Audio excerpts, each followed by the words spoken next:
What is going on, everybody? Today is a big day for Nick Zance Presents because today we have our first recurring guest. That's right, we are back with Jen Theroux, who we had on for school board, but today we're talking to us about something a little bit more family-oriented. Personal. Personal. That's the word I was looking for. Talking about something a little bit more personal. We alluded to it a little bit during her school board run, but Jen's daughter. Well, I'll just let her tell the story. But you can lay the groundwork. Okay, if you I'll lay want. some groundwork. Yeah. All right. So Jen's daughter, a few years ago, was diagnosed with cancer, and she survived. She made it through, and since then, Jen has become an advocate, not just for child. She's become an advocate for not for child cancer. Against child cancer. I'm an active voice against child cancer. Yes. But she's also been raising money to help Dana-Farber fund cancer research. And that's why we brought her here today. So throughout this whole episode, you'll see in this corner right over here, there will be a QR code. Yeah, right there. There's a QR code that you'll be able to check out. And if you would like, you can donate to Jen's run, which she is doing very soon. Yes, right. So without me butchering that story anymore, let's get right into it.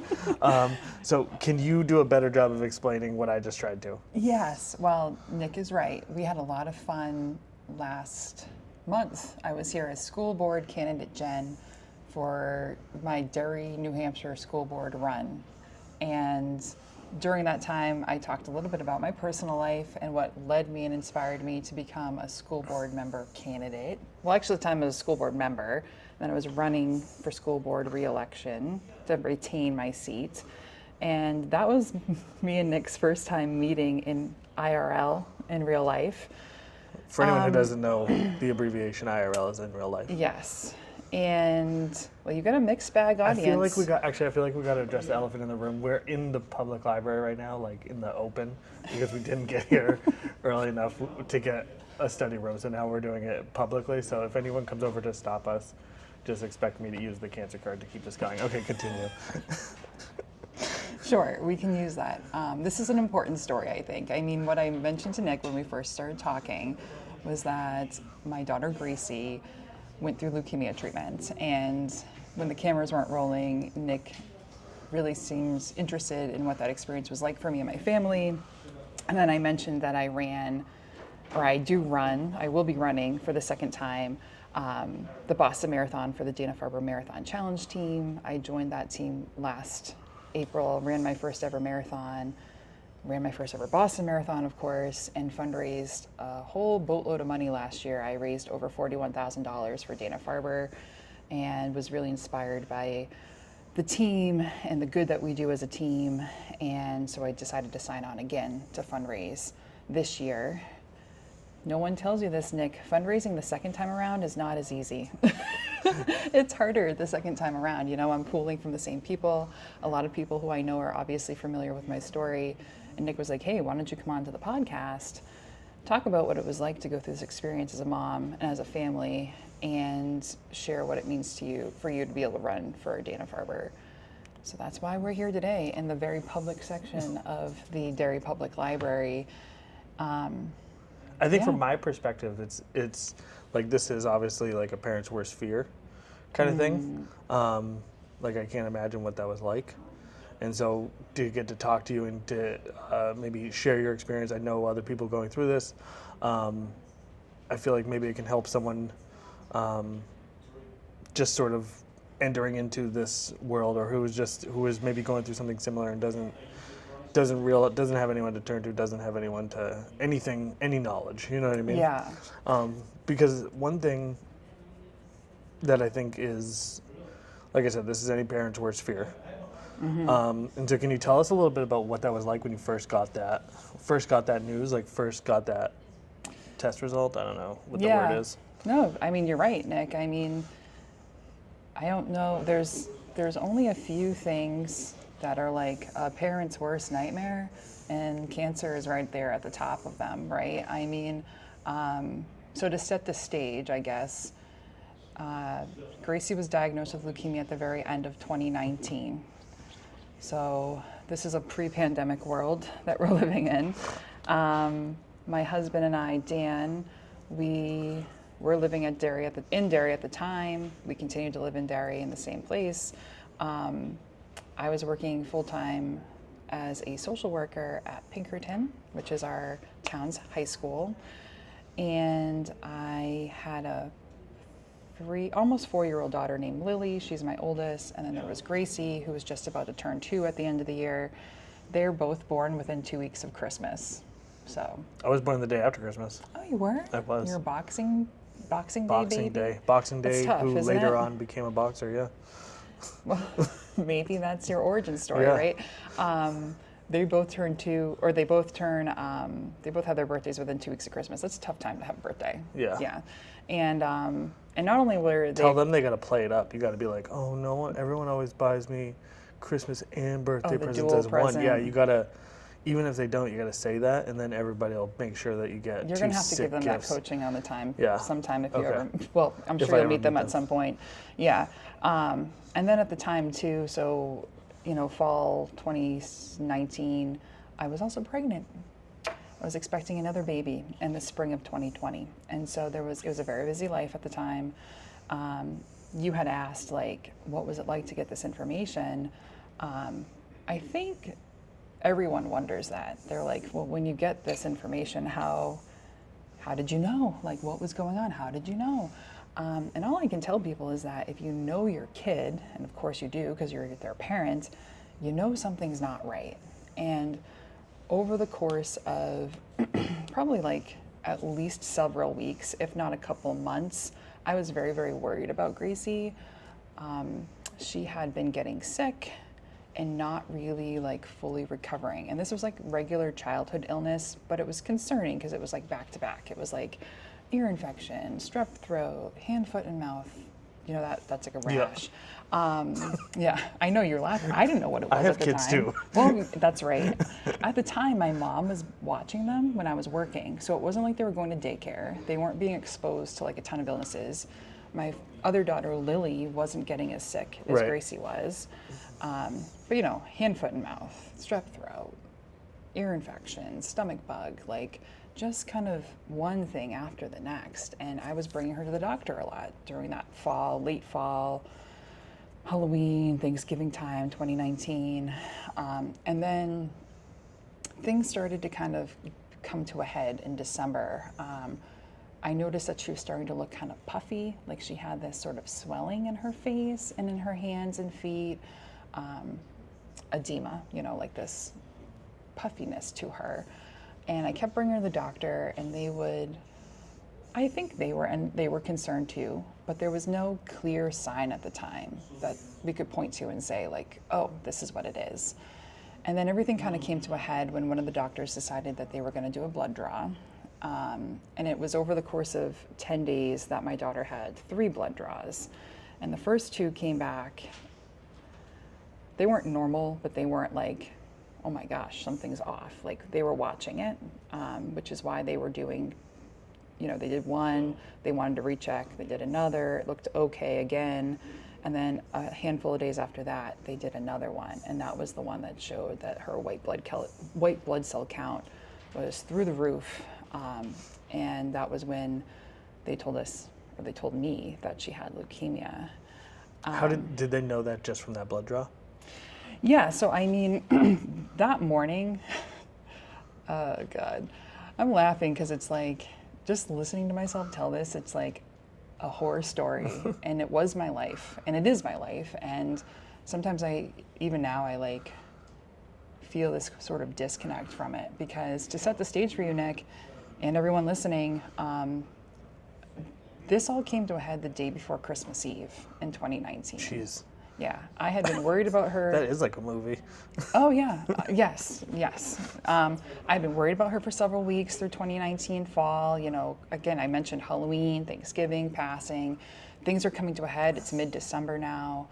And so of course you have the stress of the holidays that you normally have anyway. And I knew I wanted her to be seen by a doctor before Christmas, because Christmas is the offices aren't open. And Right. it sounds silly, but I, at that point, was so worried I didn't want a day to pass. Right. I wanted her to be seen on December 23rd, not December 26th. And so I brought her into her pediatrician's office in Manchester, and the doctor we saw there was actually a nurse practitioner I had never met.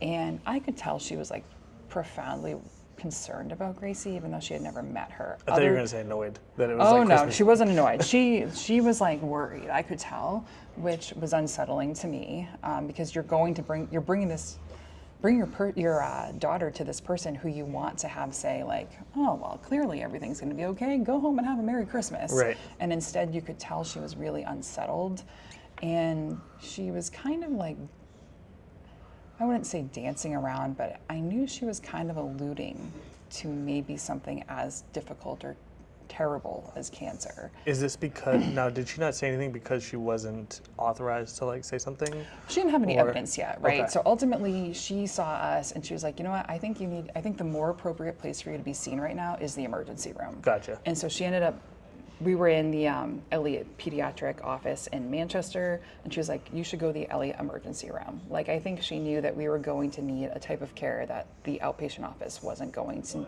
be able to address. And so, yeah, she didn't have all the cards yet, I guess, but I could tell she was concerned. And so we went to the Elliott emergency room.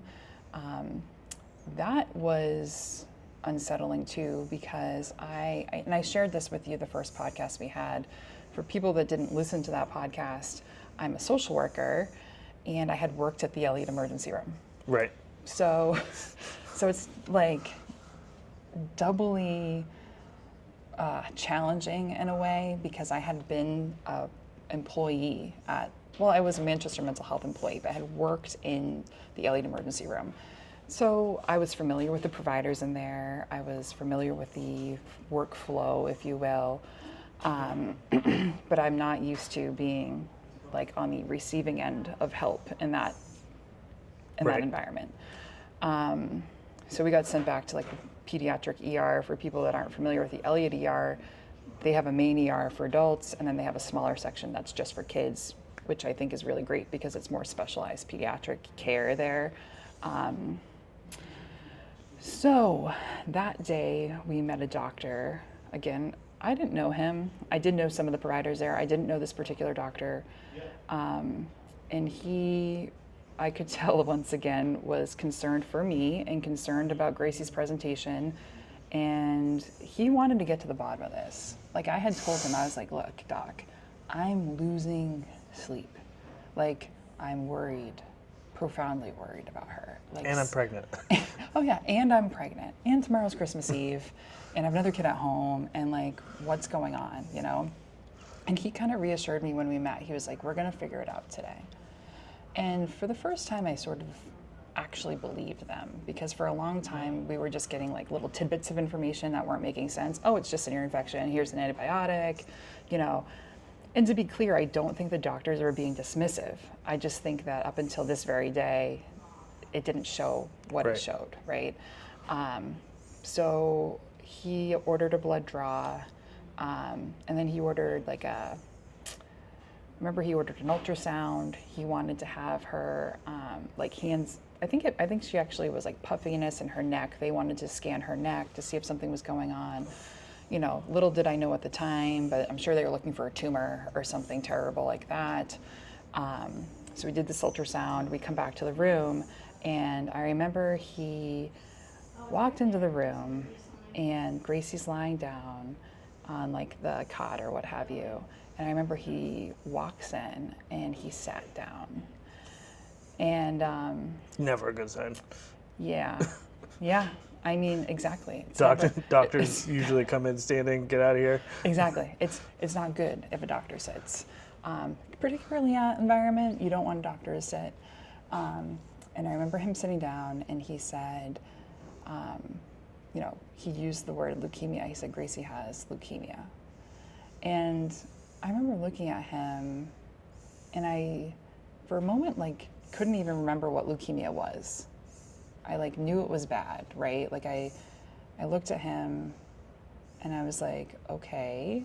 And then I remember leukemia is cancer. This is really, really bad news. Like,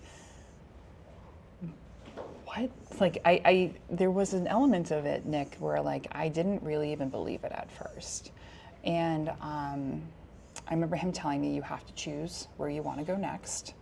You have to choose either Boston Children's Hospital in Boston, or you can go to Dartmouth-Hitchcock in Lebanon, because those are two places where they provide care for this type of, for pediatric cancer. And I remember just sitting there and thinking, like, I immediately said Boston. There was like no doubt in my head.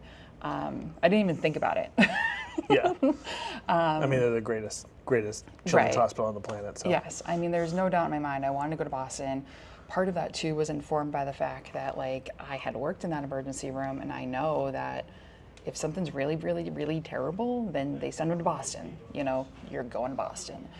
And I had also gone to school at Boston University for my social work degree. So I had known like about the medical care that they provide in Boston. And so I was just like, clearly it's Boston. Plus, Boston's actually technically closer to Derry, like, than like Dartmouth-Hitchcock, Lebanon. I didn't really want to be driving that way. So he's like, okay, I'll call and we'll arrange for you to transfer. But it's funny, I mean, you asked at the beginning, like, how did you react to that news? When he told me that news, I didn't really believe it at first. I was kind of leaving room in my head for something else. And it's not that I didn't think he knew what he was talking about. It just seemed to me like, I'm gonna get sent to Boston. Gracie's gonna get looked at by experts in Boston, and they're gonna tell me something else that's not as terrible as cancer. They're like, psych. Exactly. Like, it could be something really weird. It might be something that they don't often see up here. Something else, because it can't be cancer. And like, that was how I felt. I remember feeling this sense of like leaving the door open for another possibility. And in fact, I actually called my sister, and I called my husband, obviously. I told him immediately. I was like, you need to get to Boston. We need to figure this out. I called my sister to tell her, you're gonna have to go to my house. You're gonna have to watch my other daughter. And I remember, I just wish I could give Jen a hug. I wish I could give December 23rd, 2019 Jen a hug, because it was just so overwhelming. And like, I remember telling her, Melissa, the doctor came in. Melissa's my sister, so I'm on the phone with her. I said, Melissa, the doctor's come in, and he's using the word leukemia. Because to me, I just couldn't really settle for the idea that it could be leukemia. I said, they're using the word leukemia, because I didn't want to call it leukemia yet. And I think that's a really natural response, especially since I had worked in that ER. I mean, I knew these doctors. It's not that I thought they were a bunch of schmoes. Don't worry, I enjoyed my time at the LADR. I think if you go there for care, you're getting good care. But I just felt like, please somebody tell me it's something else, because cancer is awful. Like, everybody knows that. You don't even have to know anything about cancer, and you know, like, that's the last thing I want. Right. Like, everybody, that's like a universal truth. Like, right. Holy shit, terrible. So. Well, I think especially like leukemia is, I kind of always thought of it as like a childhood disease. It's like kids with leukemia is almost like some kind of stereotype too. So it's like. Yeah, I mean, and part of what, it's funny that you say that about stereotypes, Nick. I think part of what I was thinking about as I was considering what we were going to talk about today was kind of like, I don't know, what I would call some misnomers around cancer, and particularly people that go through cancer treatment at a younger age. And I don't even mean kids, I mean like people our age get diagnosed with cancer all the time. But I think it's not uncommon for people to really just kind of go through a grief process of like, nope, that's not it. Tell me something else. And you know what's funny is, well, it's not really funny. I mean, None of this is what's funny. funny? Yeah, Childhood it's literally cancer. the worst day of my life, like exponentially. If I had to pick a day, that's it. It's far and away the worst day. There were many worse days after that, but this day, I tell people that there are so few days for people over the course of a lifetime where there's like a before and after. Like most of the time, your life just kind of chugs on, and like something cool happens, and like something bad might happen, but there's not this distinct like now and then. And it's like very major events like this are those days where it's like there was before cancer and then there was after cancer, and like that was, the turning point. And I remember when Gracie and I got into an ambulance, which, like, by the way, like all of this at the time that I'm having to get her ready to go, I'm literally like, this, like, I can't believe I'm doing this. It's almost like I was watching myself go through this process of like packing things up, getting ready to go, having called my sister, having my husband coordinate things at home. He was going to meet us there. And it's like I'm in this video game almost of like, you're just kind of dissociating from what it is you have to go do. And we walked out to the ambulance, and I knew one of the nurse's aides, one of the LNAs, who was helping coordinate like Gracie's care. We had worked previously together, and I remember looking up at her when we were like partying at the ambulance, and she was very young, like very young. Obviously had seen some things because she worked in ER. Anyone that works in ER sees stuff, right? But I remember looking at her, and I was so desperate for somebody to tell me that something was going to be okay. I remember looking at her and just having this parting moment of like, her saying good luck and whatever. And I looked at her and I remember saying, is this going to be okay? And I said it in like this voice of just like desperation. And I remember she looked at me and she said, I hope so. And I was like, okay, that's not the answer I want to hear. Like, Right. That is not the answer I want to hear. Like, we can laugh about it now. Like, what? Right. I hope so? Like, oh my God. Like, and here I am. I put her in this impossible position. Right. Right. Like, what does she know? She doesn't know. Like, she's not going to, what? Here I am asking her, is everything going to be okay? It's like, well, how the hell does she know? Of Right. course not. Like, and, I think she answered appropriately. Right. But at the time, as a social worker, you probably would have answered the same way, right? oh yeah. I mean, I'm not going to tell you everything's going to be fine, Right.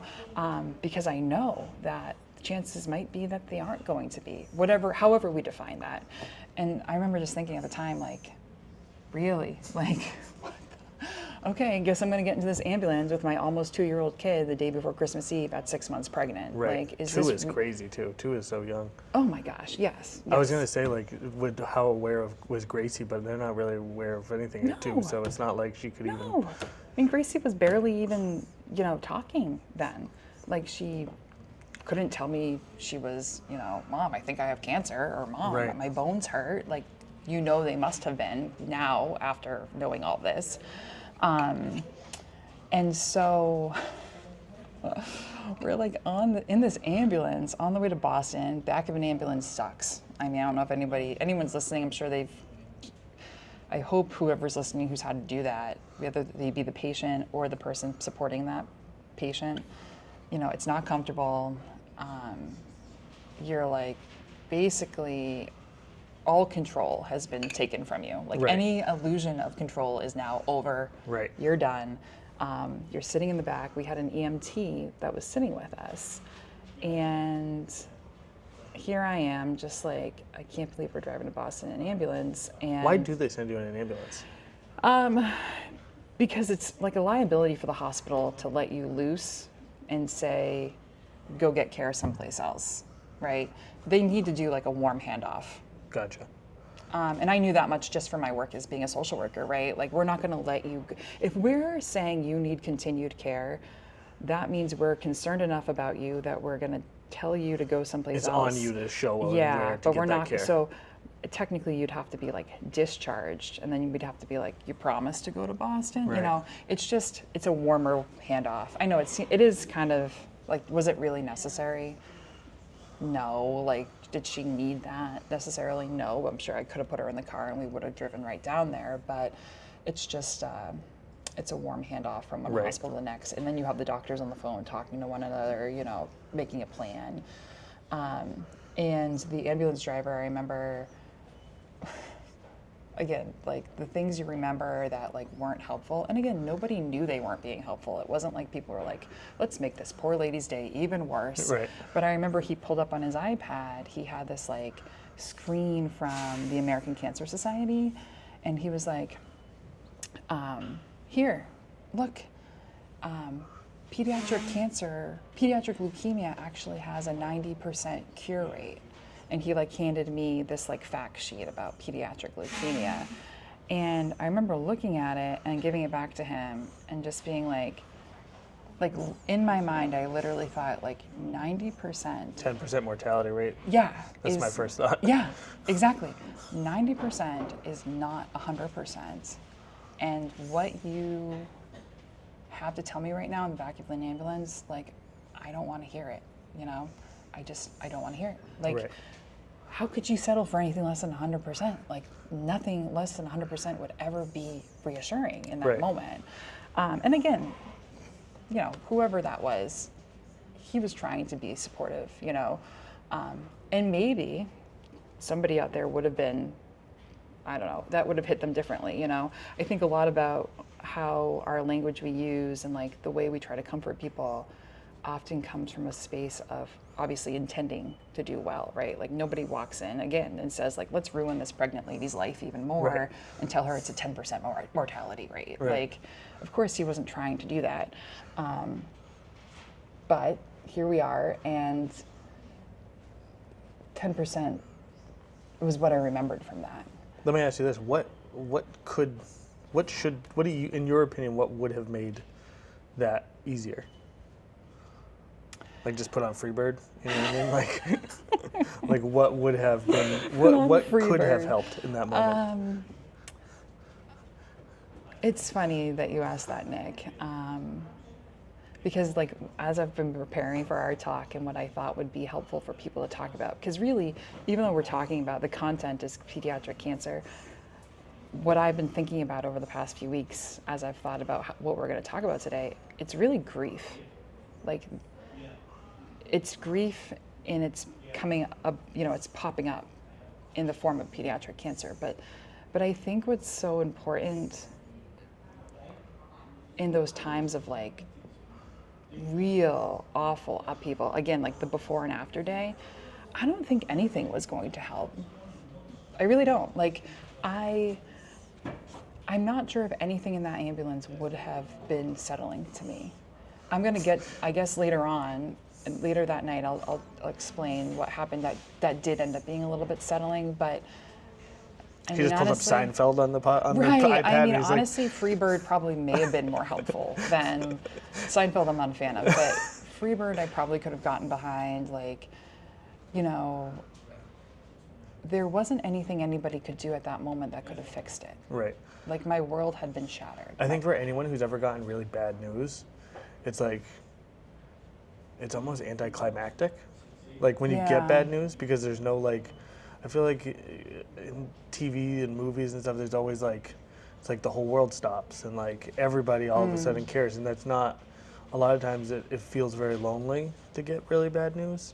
And also like, you're like, what do I do now? You know, it's like, I mean, I've never gotten news like this, but you're almost like, it's like, do I just, like you sit there for 10 minutes and then you're like, so should I watch TV? Like what? Yes. Like no. It's like you can't just sit there and be sad forever. And like not only does the world not allow that to happen, but like even your own brain doesn't allow you to just like sort of sit in it, you know?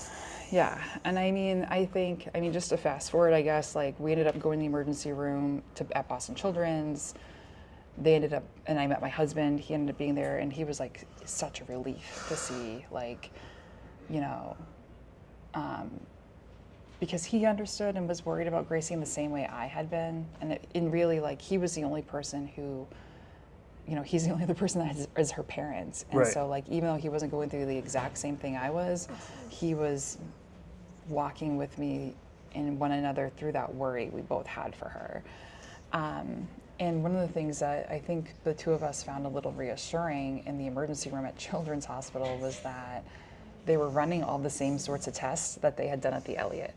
So in my head, again, like leaving room for something else awful but not cancer, I was like, oh, well, clearly they're going to find something else. Right. Like Elliott screwed up and they already know it. Right. Like they're redoing all of that. And then at one point, the attending in the emergency room came down and said, well, the pediatric oncology fellow is going to come and speak with you. Now, for people who don't speak teaching hospital language, a fellow is a doctor in training, right? They're training in the specialty. So they've already done their residency. They're now training in their specialty. So I was like, why would they call him a fellow? They're just sending a fellow down? I know, it's like the hierarchy of the doctors, right? They're not an attending yet.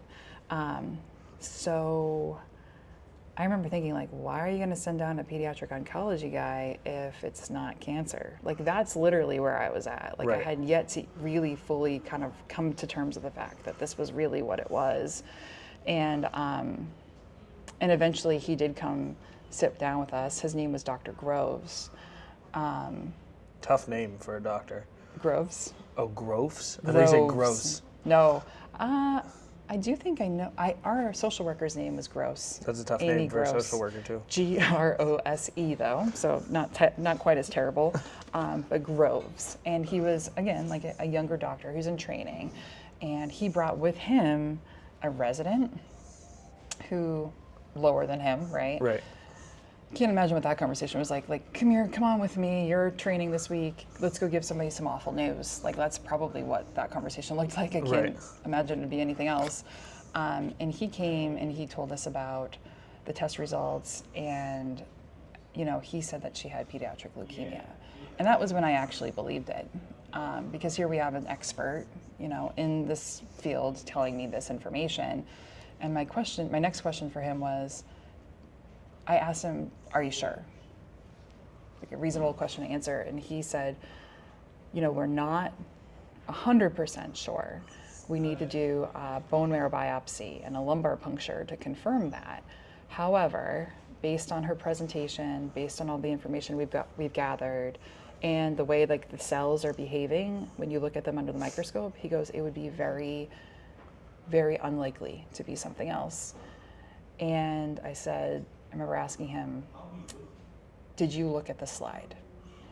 Because in my head, I wanted him in the room with me telling me that he had looked at the slide, not that he like took the info from Harry in the lab and was like, yep, got a cancer, and then, brought it to us at the emergency room. Like, did you look? Tell me that you saw this. And he said yes. And then I remember my husband asked, like, when can we do the bone marrow biopsy and lumbar puncture now? And he said, we can't do it today. Like, she needs to be in an OR for that. We have to prepare her for that, but that will happen tomorrow. And we'll get more information tomorrow. Christmas Eve. Yeah, Christmas Eve. Mm-hmm. So it was Christmas Eve 2019, bone marrow biopsy, lumbar puncture. Yeah. And so, they basically told us, like, you're going to get admitted and we're going to do this tomorrow. And we're going to make a plan for what will happen next. And what kind of awareness did your other daughter have of that? Pretty much zero. Yeah, I mean, she was just about to turn 4. Did she understand like Christmas Eve and those kind of things? Was this like unusual for her? She did understand Christmas Eve, so we were like obviously preparing and having holidays. What ended up happening was me and my husband were together the 23rd that night, and then the 24th, Christmas Eve, we stayed at the hospital together, and then I went home on Christmas Day, and we kind of just pretended it was Christmas Eve. She went to bed that night, and like presents happened the next morning, and so she had like a Christmas morning on Boxing Day, and that was kind of that. Like, she was kind of none worse. She didn't really understand. Must have been, but I mean, that must be, I guess what I was trying to get at was like, that must be hard to like also trying to keep this level of normalcy for your other daughter, because you don't want to, Yes. Yeah, I mean, it was heartbreaking that morning to like be doing this very normal, typical thing, A, without Dan around, and then B, like 24 hours after all this should have happened, while also like trying to maintain this like excitement of Christmas. Right. And childhood normalcy. She's like for my opening up a daughter. dollhouse. Exactly. And Exactly. Gracie's down in the hospital. Yeah. Yeah, Must have and been. it was hard. I mean, hard is an understatement. It was just so strange. Has Gracie been home at this point? You mean back then? Yeah. Yeah. No, I don't. So when right. Has she been home since 2019? Yeah, no, or she's is home still... now. And to be clear, so everybody knows, you've already said this, but Gracie is healthy now. Yeah. She's in remission. She's been in remission for over 5 years. Like, she's doing incredibly well. But no, so I didn't know it either at that time. And little did I know, they had to do that, and they had to find out exactly what type of leukemia it was to make a game plan around the treatment and how long we were going to be there. So when Gracie was admitted on the 23rd of December, we didn't end up going home with her until Valentine's Day 2020.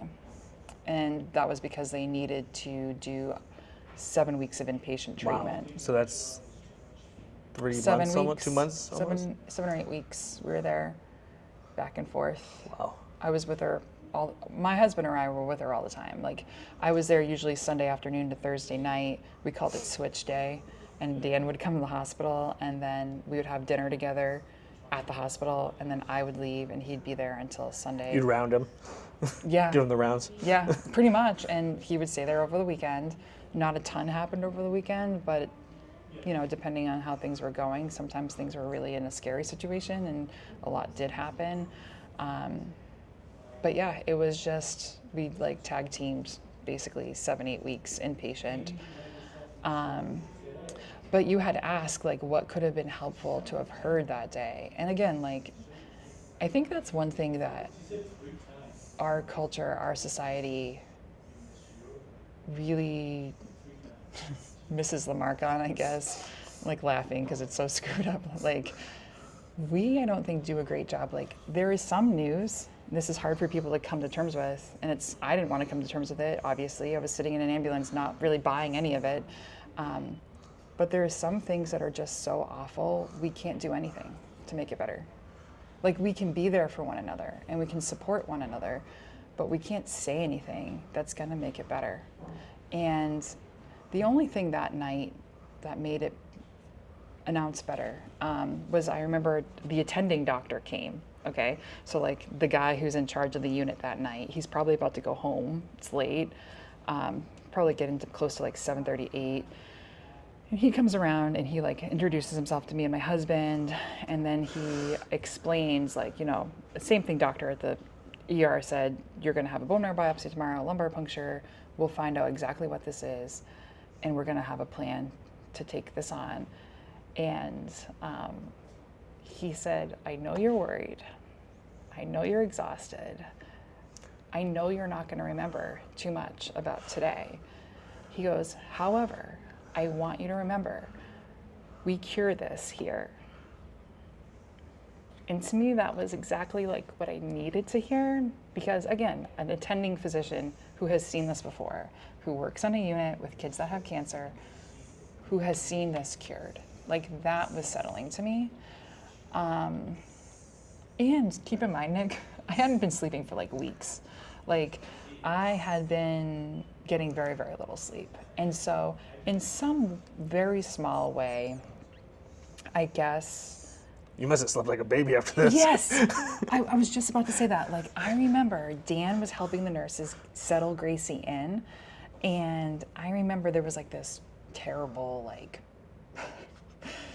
I don't know, couch bed thing in the corner. And it was like, I remember thinking, like, I'm gonna sleep there right now. And I said to the nurse and Dan, they were getting her ready to go to bed. And I said, is she gonna be on a cardiac monitor tonight? And they said yes. And to me, that was like, okay, whew, God, now I don't have to be the one like watching her breathing at night or checking on her and making sure she's okay. Like, now this burden is not just mine to carry anymore, or not just me and Dan's Oh, to you hadn't carry been sleeping anymore. because you were worried about. I was just consumed by worry with Gracie. Like, don't get me wrong, if I really thought she was gonna stop breathing at night, I would have brought her to a hospital. Like, Right. that wasn't a concern. But this worry of her being sick for weeks on end, Yeah. and the doctors not really knowing what was going on, like, when clearly something was, that wasn't settling well with me at all. Gotcha. And so now it was kind of like, all right, well, I have other people to help me carry this worry now. Like, I have experts, the doctors, I have people are going to help care for her, the nurses who are here to help, Right. right? And now like I can sleep, and I probably slept better that night than I had in like at least a month, because once you're able to like name it, then you can come up with a plan. Right. For a long time, we didn't have a plan because we didn't know what was going on. And so there was a little bit of empowerment, I guess, in being able to say like, all right, this is what it is. It's awful. And we know what we need to do. Right. So I would imagine there's probably some kind of reconciliation too in your brain where you're like, you don't have to think about it anymore.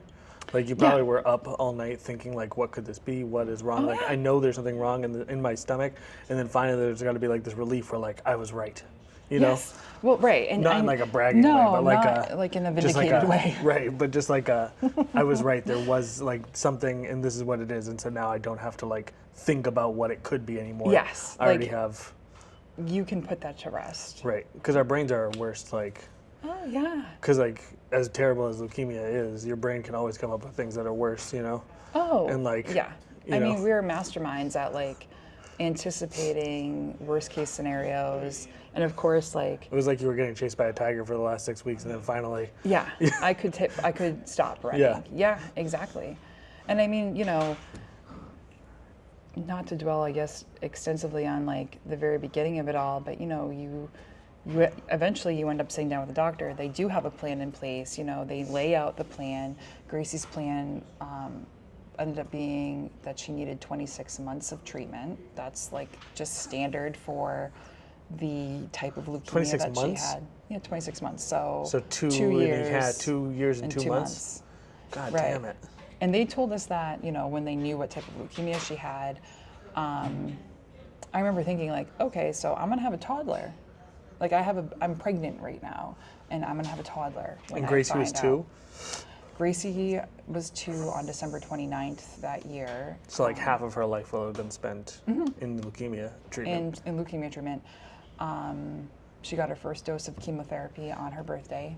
Can we just stop for 1 second and just before we continue, what exactly is leukemia? So it's a blood cancer. Yeah. What It's does when that your mean? white blood cells are like you have one white blood cancer cell and it's multiplying out of control. Cancer is like cell growth that's out of control. So is it in the bones or is it in the blood? Well, blood is made in your bones. So she was probably experiencing a lot of bone pain at the time that she couldn't tell us about Yeah. because that was where the cells were originating. But is right? the problem in the bone, like in the production, or is it like just you know what I mean? Is it like the bone producing an overabundance of Yes.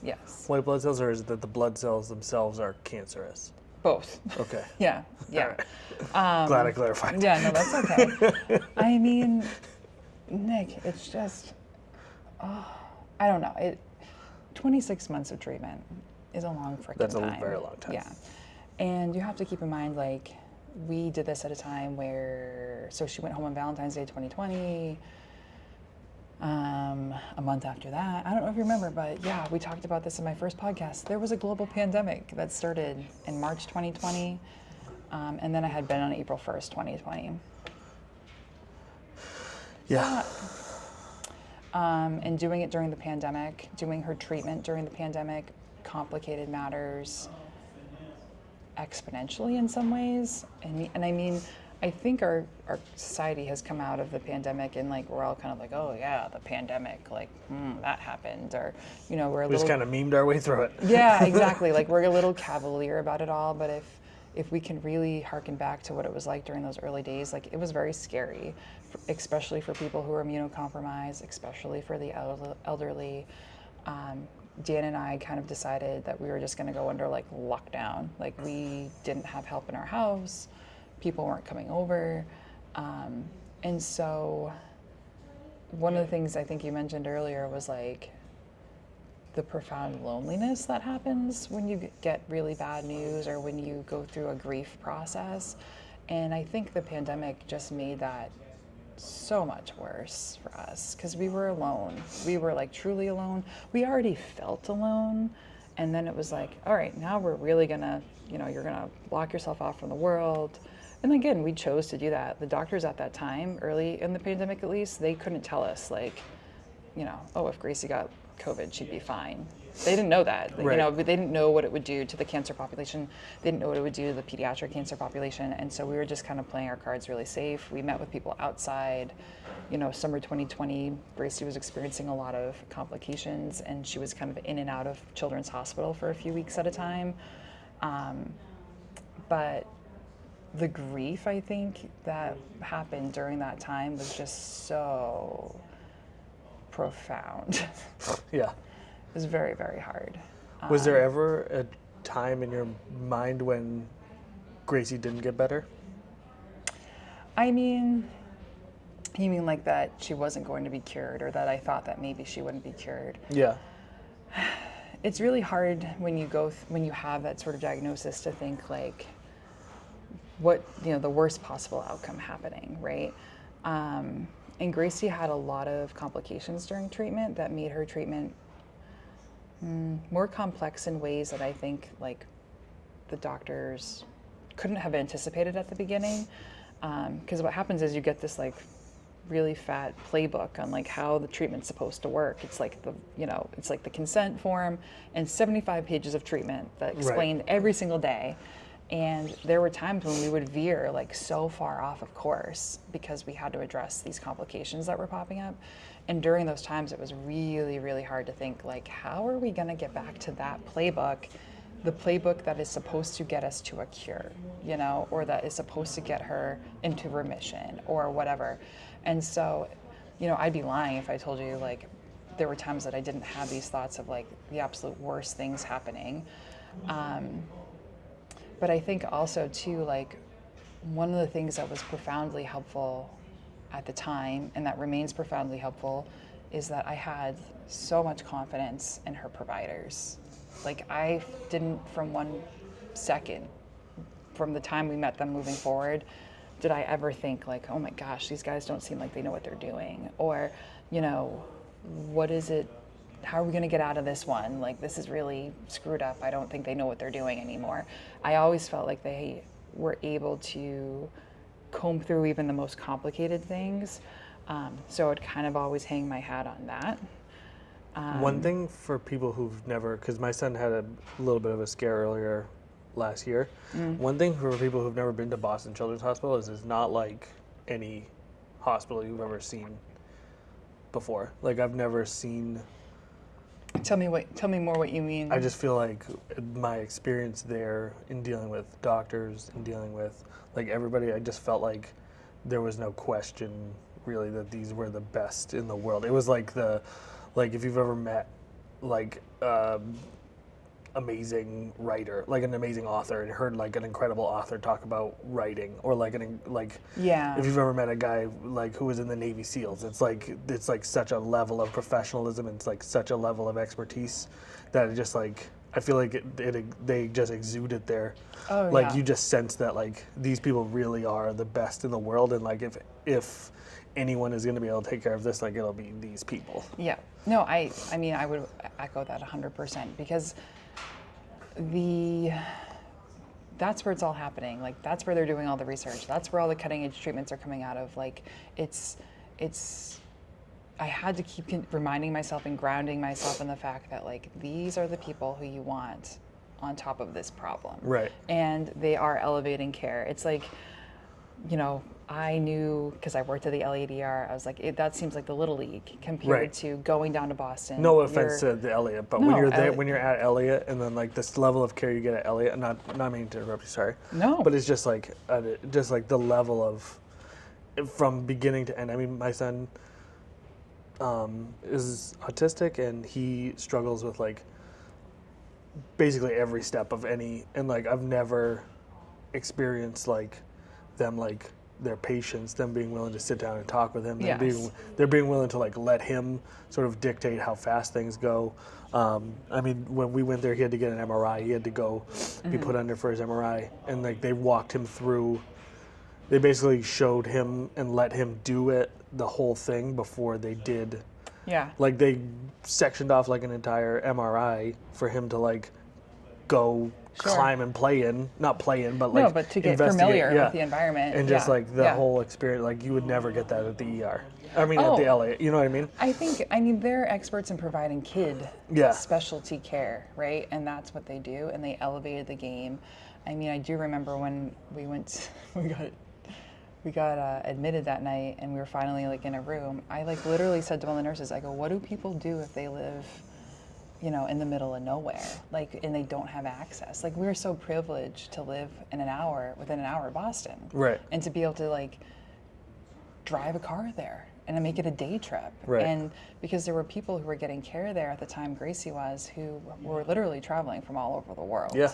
and it was wild. The pandemic, when things really amplified with all of that slowed down a lot. Like at first, if you've been down there, you know, like the lobbies kind of looks like an airport almost, like lots of people coming and going, lots of different types of people coming and going. You know, it wasn't like that. Everything was like a ghost town kind of, because everything was really under lock and key. They have that staircase that makes the animal noises. That Yes. scares me every time I walk up. Yes, they make things fun for kids, and they make it as kid friendly as you possibly can make it. But yeah, I mean, I never for a moment doubted the care that she was getting at Boston Children's Hospital, which is, you know, the inpatient part of her care.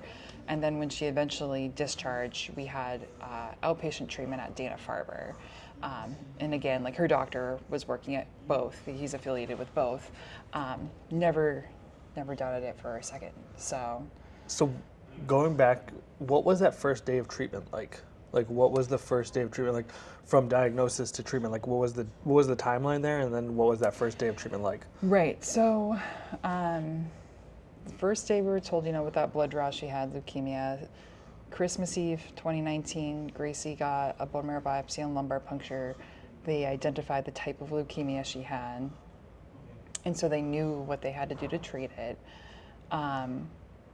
Christmas Day, 2019. Dan and I sat down with the attending oncologist and talked about what treatment would be like, and he brought in, you know, the 75-page playbook and the consent form, and he gave us, you know, we ended up doing a research arm, which... What's that? A research study, I should say. Basically, in all forms of cancer, I think, treatment, they try to make it as least toxic as possible. You know, you don't want to be getting any more chemotherapy than you need to treat the illness that you have.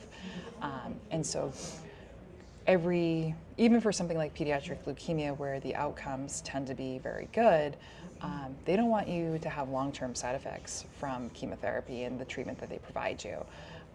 So we did a research study where they're collecting data on making sure that kids were getting as little, you know, treatment as possible, basically. That's sort of the layman's way of explaining it. So we signed the treatment form on Christmas Day, and then it was Boxing Day that she got like her first day of treatment. And it actually is kind of anticlimactic, I suppose, because the very first like day of treatment was actually just a dose of steroids, which was a very big part of her treatment over the next couple of years.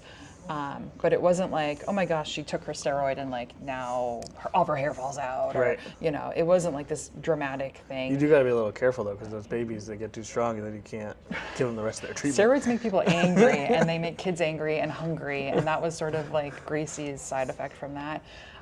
She ended up getting a few days of steroids before, so it was probably the 26th, the 27th, the 28th. The 29th was her birthday. That was her first dose of chemo. And again, like... Her birthday was her first dose of chemo? Her, like, real chemo, if you will. Yeah, like a chemotherapy medication, yeah. And what do the steroids do? They just make you more capable of withstanding the... You know, it's funny. I couldn't even tell you the fine details of her treatment because it was so complex. Her treatment was like in cycles. After we were discharged, her treatment became like, it was every 3 weeks she would start a new cycle. So we would go down to Boston and she would get a chemotherapy medication, and then she would start a 5-day course of steroids, and the steroids make you like feel just agitated and hungry, and they make you kind of crazy. And adults that have to take them, you know, they tend not to be able to sleep very well. But steroids are not an uncommon for anybody's cancer treatment, and they were very we used them every 3 weeks for Gracie's treatment, and it was just like awful. The treatment, like steroids for Gracie, and I think anybody who has to go through the same type of treatment Gracie did, it's just like she became so upset and agitated, and it went on for 5 days, every 3 weeks. About 5 days, yeah. She would feel really yucky, like real awful. And the whole house would have to kind of like cope with how she felt, right? There's got to be some level too where you're like, this sucks, you know? Oh my Where gosh. it's like, nah, a kid can't just always be like the most sympathy, you know what I mean? Like you must get some, Oh my gosh. like I some mean, sort of sympathy drain, you know? yeah, Or what is that called? Sympathy fatigue, or? Yeah, I mean, well, right. Like, I think like in social work, we get like compassion fatigue, That's the right? one You I get was- tired of people like, you know, needing help all the time. Right. I mean, it was awful. And I think Dan and I did a really good job of being like, okay, like you're in right now. I need like a break. I can't, it's having to just care, because basically it was sort of like you were like a single parent to one of the sets of kids. Right. It was either Gracie or you took on the other two, Right. right? Because now we have another one, we have Ben too. And so when Gracie really wasn't feeling well, she needed, like, Dan and I called it a one-to-one. Like, she needed a one-to-one. She needed somebody to be with her all the time. Sometimes it was just like as simple as, we're gonna take her for a drive. Like, that calmed her down a lot. So we Yeah. would take her for a drive. Sometimes she'd fall asleep. If she fell asleep in the car, hallelujah, like keep Right. driving, Keep you driving. know? Exactly. But yeah, the fatigue of it all was very, very real. And just feeling like you're always carrying around this like heavy backpack of burden, and yeah, and worry too. Like, I think one of the things that became really clear to me during treatment, and I think this would have happened even if the pandemic hadn't been happening, but the pandemic definitely amplified it. It was the fact that like so much of our day-to-day life is usually like planning for or anticipating what we're going to do next. And the thing about cancer is it like robs you of being able to do the next thing, because you're just having to manage. Like, it makes your life so small. You're just managing that very moment.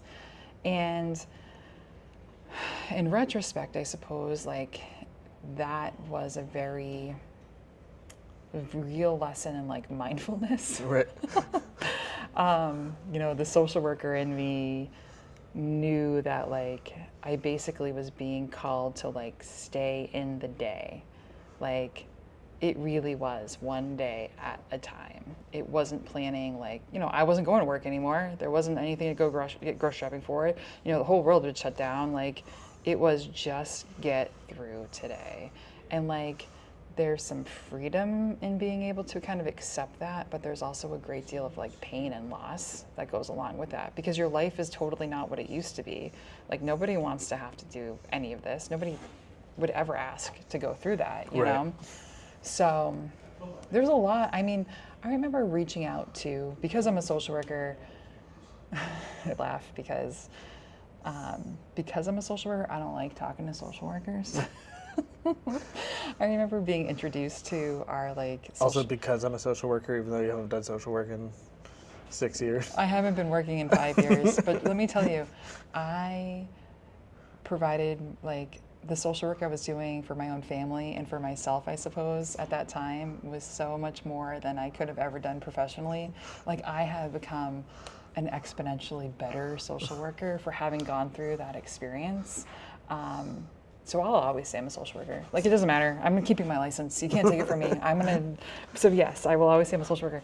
But I remember meeting our inpatient social worker and being like, I don't want you at all. Like, I know when they give people social workers. I am a social worker. Like, you're not going to come in here and tell me I need help. Right. Because I'm the helper. And that's like a feeling of like, I remember just I probably looked like this when she came in. Her name was Nicole, and she was lovely, but I was just like not ready to say I needed help. I didn't want to support, you know. I was in such a feeling of like, you know, going through this grief process of like rejection around even having to like acknowledge that this is what I was going to have to do. On the outpatient side of things, I ended up connecting really well with the woman I told you about, Gross. Her name was Gross, Amy Gross.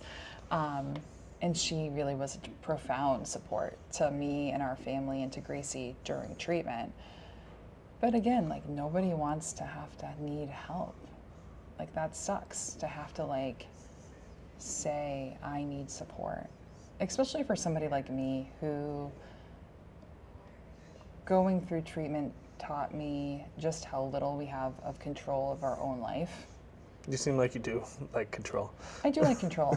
Nick likes to make fun of me because I do love control. I've always loved control. I'm obsessive type, right? But going through treatment is like this, I had to have this real profound reckoning around like what control is and the illusion of that. And the fact that like, no one would ever choose that. No one would ever want to have to go through this, you know? I would never have picked this for my kid, ever. And here we are, we have to go through this.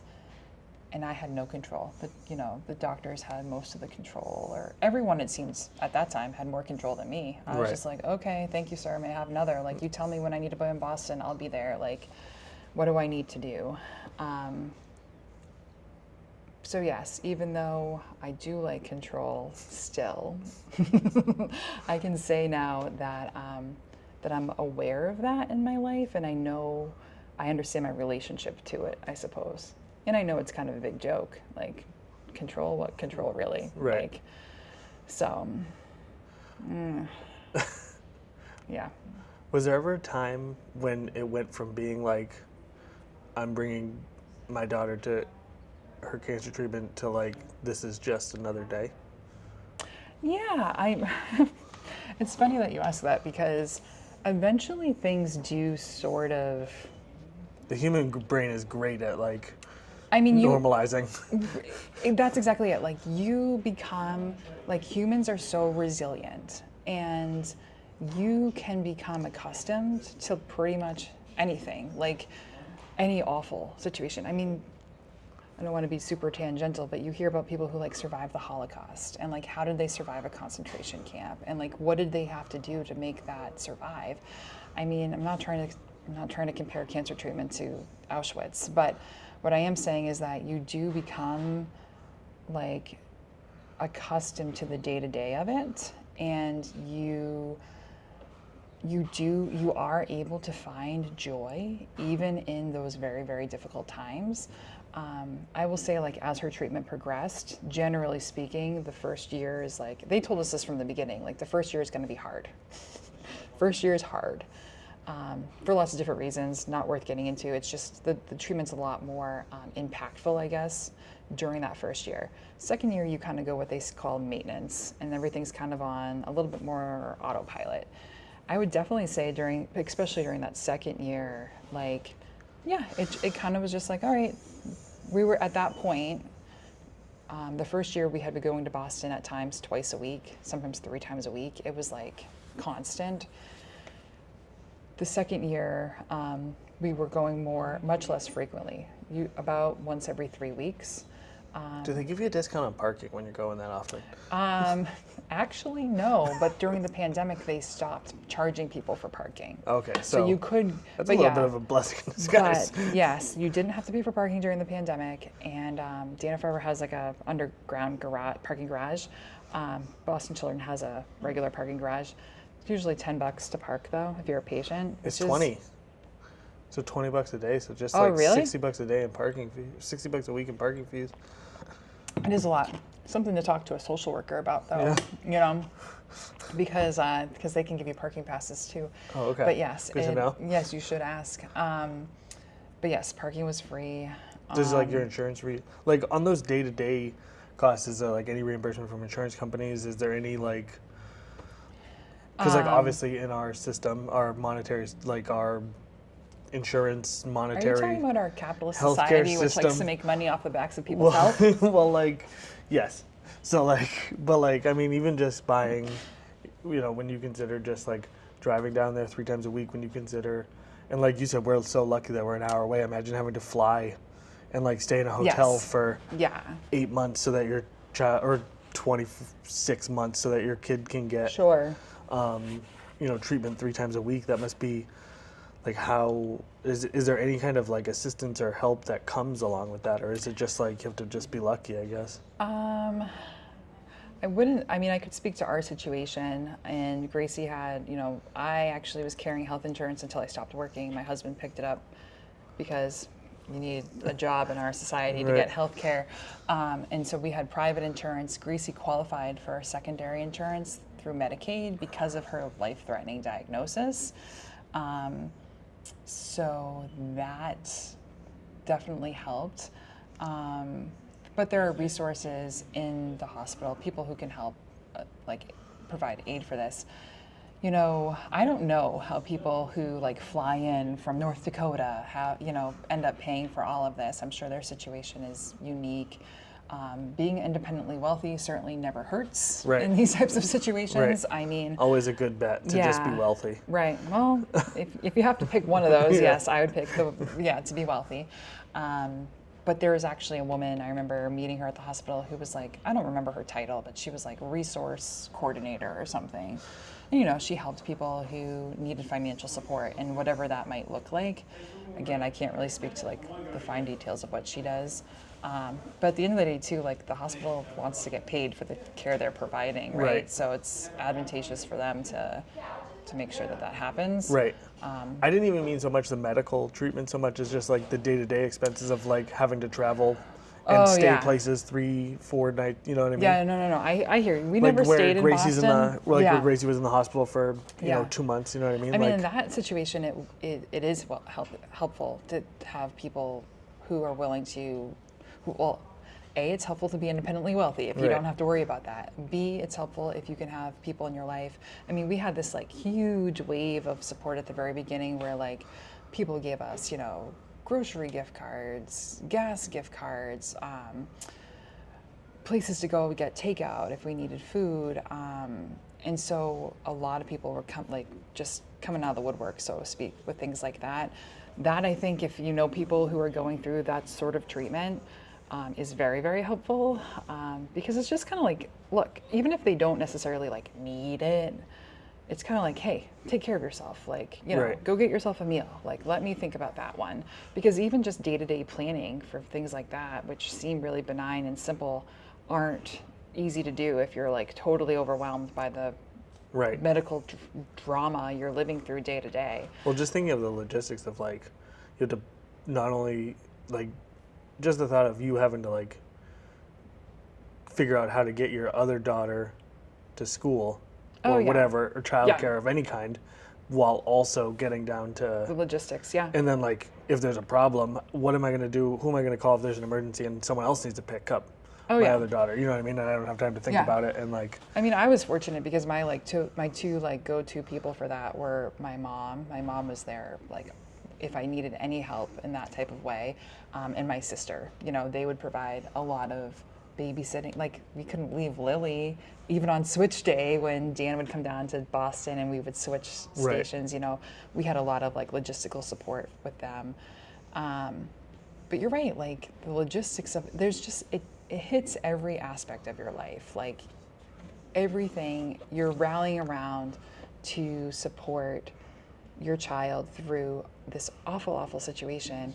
And then you really need this community of people behind you, or else it's profoundly lonely. It's going to be lonely anyway, because it's just awful.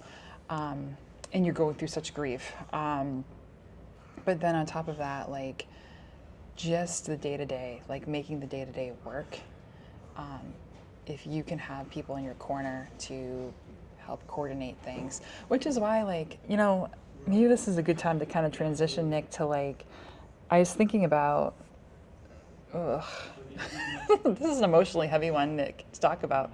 Just this whole talk is just very child laden. cancer is usually so Child lighthearted. cancer is right. It's so right up there generally with it's the so really easy to talk about. lots of brevity. So didn't mean to bring such a heaviness to such a. But I was thinking about what would be helpful for people to know to support people who are going through not just pediatric cancer. I mean, I keep talking about grief. And that's what I think it all boils down to. Like, if you have to take it down to brass tacks, I think seeing Gracie through cancer treatment was a profound experience of grief for our family, for me. Grief, I think our culture sucks at grief. And this has been, can I get on my social worker soapbox? Yeah, that's you made fine. me Go a ahead. little self-conscious telling me I haven't worked in 5 years and I'm not a social worker. I'm gonna do it anyway. Grief, I think we could do so much better at it as a culture and as a society. And when I think about grief, I don't just think about the death of a loved one, which of course is grief. And we suck at that kind of grief too. I think we suck at all grief, but that one especially too. But I think of grief as much more expansive than that. I think of grief as like, really you can take it down to like any time in life that there's this shattered expectation of what you think is going to happen. Because whether or not we like to admit it, I'll be the first to admit I had a real big plan for myself before all this happened, right? Like, I never thought I'd end up not working and sitting in with you at Nick at the Derry Public Library now twice, talking about it all. You know, I had a big plan for how my life was going to go, and cancer wasn't part of it. You know, I think we all have a plan of how we're going to spend our life and who we're going to spend it with and what we're going to do with our time and where we're going to live.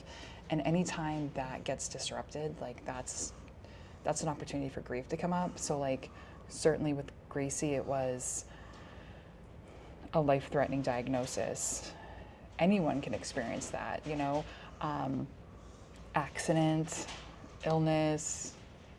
Here, I'm like the Grim Reaper, natural disaster. I also think like even times like going through the loss of a relationship, you know, divorce or breakup or even the loss of a job. I was really kind of thinking a lot about grief over the past few weeks as I was planning on what I wanted to talk about today with you. And I was thinking like, oh my gosh, like it's not just death. Of course, death is grief. And then there's all these other terrible things that can happen that are grief. And then yesterday I kind of thought to myself, I was like, you know what, Jen, if you're being really honest, there's grief even when we experience times that are joyful. Like, I was thinking to myself about the best times of our life or the milestones in our life, like when we become a parent or when we get married, or these big celebrations of times where everyone on the outside is like super happy. I think there's an element of grief there too, because, you know, even if you have the best day of your life, I mean, the best days of my life were like my kids being born, getting married. I'll be honest, running Boston last year was one of the best days of my life. Even with days like that, I think you're also saying goodbye to things. Like, you're saying goodbye to not being a parent. And we all know there's a lot of freedom with not being a parent. And if you're getting married, then you're saying goodbye to, you know, the life of being a single person, which also has freedom associated with it. So it's like anytime we say yes to something, we're also saying no to a bunch of other things that can bring up some grief. And then I was thinking about, as it relates to grief, like, what do you just say to people? Because you asked me, like, what could they have said to you, you know, in the ambulance? Or what could they have said to you at the beginning of treatment? I mean, of course, that doctor provided me a lot of reassurance. But we have an onlooker now. That's We knew this was going to happen. There was potential for this. That's okay. He might be able to learn a thing or two. Grief, I think everybody wants to know what to say to somebody when we talk about grief. I wish I could give you a how-to. I think that for me, when people who reached out to me were being really, really supportive and were telling me things I needed to hear, it really wasn't even what they said as much as the way that they said it and the presence that they had with which they said it. Because grief at its core, I think, is just, it's very lonely. And if you can have somebody take away that loneliness and make you feel seen, and that's a really good thing to be able to do for somebody. So I think again, I've never gone through anything quite like what you did, but I think one of the things that I've always felt is that like when I'm in my worst mood, or something terrible happened, I don't really want to, what I want is for someone to treat me like I'm normal. Just to rather than come and talk to me or even try to give me motivational words, I'd rather you just talk to me about the weather or talk to me just act as if that wasn't happening. If I knew that you had cancer, the last thing that I would talk to you about is cancer, because it's Because you're already it's already it's already there all the time. Yes. So it's better off if I can just try to distract you instead from that, maybe even if it's just for 10 seconds of talking about something stupid and pointless that doesn't actually matter. That's sort of how I always approach talking to people who are sad. And that's how I wish people would approach me when talking about things I said. Yeah. Because nothing is worse than when you're in just the absolute depths of despair and someone's like, hey, it's going to be okay. And you're like, oh, is it though? You don't know any part of this. You walked in here, 8 seconds ago and you told me it's going to be okay and you're going to go about your life, and then I'm going to be here. Still living this despair. Riding all the ups and downs of that despair. Yeah, no, I hear you. I think there's a lot to be said about sort of sitting with somebody and being able to just meet them as a person. Yeah. Because it sucks when somebody comes up to you and they're like, it's going to be, especially somebody you don't know very well, they're like, it's going to be okay. And you're like, really? Or if they try to, one of the things I hated when people would talk to me after they found out about Gracie was they'd be like, well, my 70-year-old uncle had leukemia and he's all right. And you're like, really? Could you think of a totally different scenario and try to compare it to this? It's not the same thing at all, right? And I think though, and that's when I say, for the beginning of this, I said our culture doesn't do well with it. We can't really get mad at people, or I try not to get mad when people don't know what to say, because it's we've done a collectively terrible job of teaching people what to say or telling people how to support people. So how could they know any And better? also, for all my grandstanding, I probably do not make it better when I go and talk to people, so it's what do I really know? No, but I think though, if you can meet somebody as a person, right? And I for example, I remember one of my friends who's also in mental health, he reached out to me, and because people don't know what to say to you, and then immediately you feel that, you're like, oh my God, nobody knows what to say to me. I'm some sort of freak that nobody knows how to talk to anymore. And all you want to do is be somebody that people know how to talk to, because you already feel like a freak. Right. And I remember one of my friends reached out to me and he said, you know what, Jen, I don't know your pain. Because really, who does? Who knows that what I just described, nobody else that I know of has ever gone through that. And God, I hope nobody else listening has gone through what I went through exactly. He goes, I don't know your pain, but I have known my own. And I think that was important for me to hear, because it really just spoke to I don't know exactly what you're going through, but I've known my own difficult times. And I know that these times do unfold, right? We don't know what's going to happen next, and we don't need to know right now. We just need to tolerate this uncertainty as it stands right now. And it sounds so stupid, I don't know your pain, but I have known my own. Simple, very simple. But it to me was all right, you do know pain though. You haven't gone through what I went through, but you know of times where you felt like I have. Right. Well, I think that's the weird thing about being a human is there's really only 40 things that pretty much encompass all of being a human. You know what I mean? Yes. So even if I've never gone through your exact situation, I've probably felt like you have. Even and everything's relative too. Of course. You know what I mean? When I was a teenager, I probably went through some breakup, and it was Awful. the worst thing that I knew, and that was the equivalent of you. You know what I mean? Because everyone has their own scope, right, of context. There's exactly. not that much things that humans are even capable of Yes. processing in this little meat computer up here. Exactly. So it's like Right. it's all right. relative, and it's all like it all comes back around. And it's Yes. also the person too. Like some people are more resilient than others. And some people either through luck or through a difficult life can handle those things better than other people can. And it's just like, I don't know. It's weird how relative Everything's human relative. pain can be. Well, and no, it's true. And I think, like, at the beginning of this, we said, like, Jen's going to run the marathon. And I am going to run my second marathon. And this is not something I, decided to do just because I, wanted. I've always been somewhat of a runner. And then when I hadn't run for several years when I had my kids and obviously seeing Gracie through treatment. But when I decided I think it was the start of 2023, Gracie had been out of treatment for a year. I was like, that's it, I'm gonna run the Boston Marathon. I literally went from I haven't run at all to I had my sights on Boston 2024, but that was what was sort of motivating me. I was like, how hard could it be? I've already done hard things. And it's not to sound cavalier, but it's like, how hard is a marathon gonna be when I went through what I just went through? Well, the first guy died. So it's probably pretty hard. The first guy ran a marathon. I'm not died. comparing myself to him. So I wasn't comparing myself pretty to hard. him. Yeah, no, the first marathoner.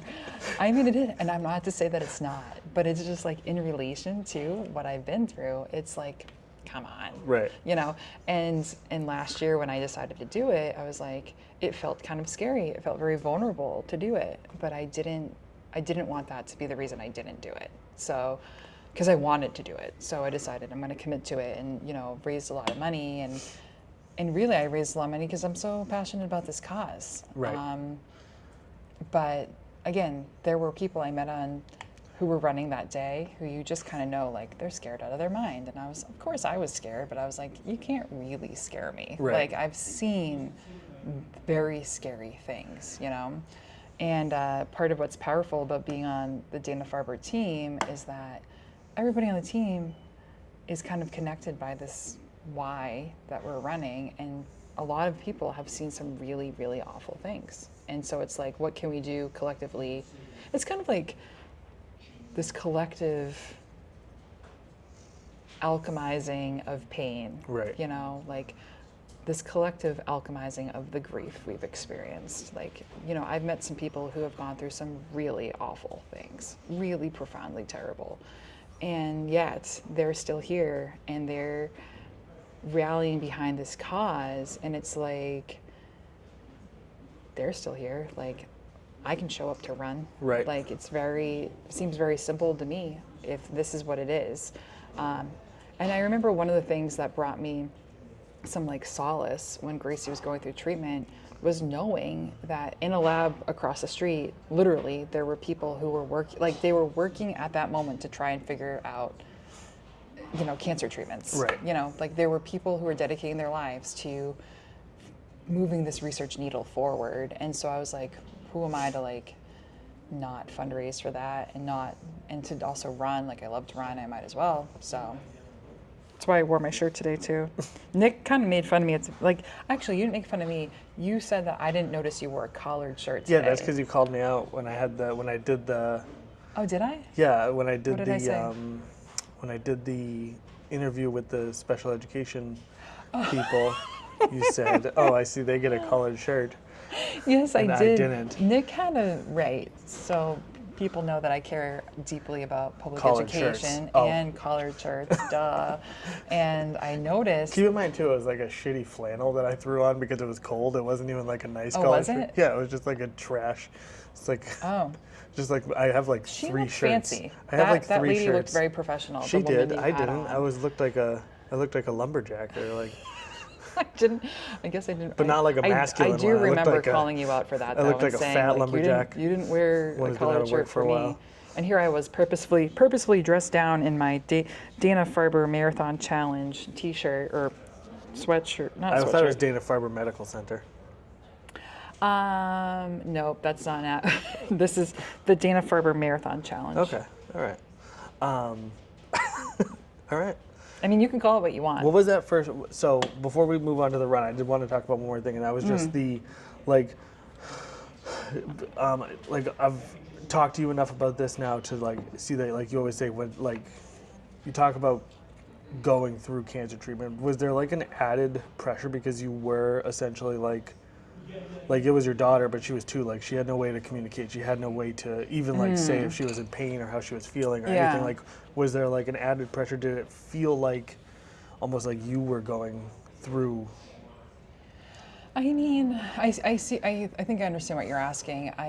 I felt, and again, you're gonna like not like me for saying this again. I already don't like you. I know. I'm just kidding. You're never coming back. You'll be my first and last repeat guest. As a social worker, like in hospital settings, social workers often are advocates for patients, right? Like the doctor might not have time to listen to you complain about whatever's going on, but the social worker will go in there and listen to you. And then it's the social worker's job, I think, in a lot of ways. One of their roles is to kind of bring those concerns to the medical team and advocate on your behalf, okay? So like for Gracie, I was like, look, she can't tell me what's going on maybe exactly. I mean, keep in mind though too, like as she's going through treatment, she turned 2, she turned 3, she turned 4. Think about all the things you're learning when you're 2, Are you doing 3, like 4. normal birthdays and stuff? Oh yeah, birthday parties, yeah. And she's learning how to do the things that you would normally learn how to do, but with the added, terrible element of having to do chemotherapy at the same time. So I just felt really like it was really important to like keep really close tabs on how she was doing and report back to the doctor, like, I'm noticing this. I'm noticing she's not sleeping well when she's on her steroids. Like, is there a way that we can address that? Or if I felt really concerned about something that was more complicated, I bring it to our team social worker and say, like, this is what's going on. We had, oh my gosh, it was horrible, but this is one of the logistical things we did. We had like a medication sheet. So, normally, hopefully, you're a person who takes their medicine every day if they're on like a chronic thing, and you don't need like a sheet to remind you to do it. Maybe if you have more complicated, you have like a pill planner or something if you're a grown up. Gracie had we had a sheet every day. She had a medical sheet of all the medicines she had to take, what time of day she had to take them. And it was awful. There's no way I could do that. I mean, right. But this was like how we decided we were going to stay organized about it. And so when she would start... I can't remember to take my fish oil in the morning. Taking it every day fish for oil, yeah. I haven't been taking it every day. It's okay if you skip your fish oil. It's not okay if you skip your vincristine. Yeah, I mean, I've been trying to take my fish oil every day since I was like 16. Yeah, well, we had like a system that worked for us, right? My system would be letting my wife take care of it. I was gonna say, you would need a plan. We would have to, your wife would have to call me. Yeah, she would have to call me to remind me at the time that. Yes, and so. I'm like time blind, so even when I look at a clock, I don't really. You don't know how to tell time? I do know how to tell time, but like it doesn't really mean anything. Oh, it doesn't register? It doesn't really, like when I look at a clock and I'm like, okay, that's, like I have an appointment in 3 hours, I'm like, okay, well, can't get anything done between now and then. And then I basically just go into NPC 3 hour mode. window. Yeah, I can do like one thing a day. I can plan like one thing a day. Is this I don't want to change today? it. This just works. Coming and talk to me about. Yeah, after this, there's stuff, I have like a list of things that I need to get done throughout the week, but like I can plan like one scheduled thing a day, and that's pretty much it.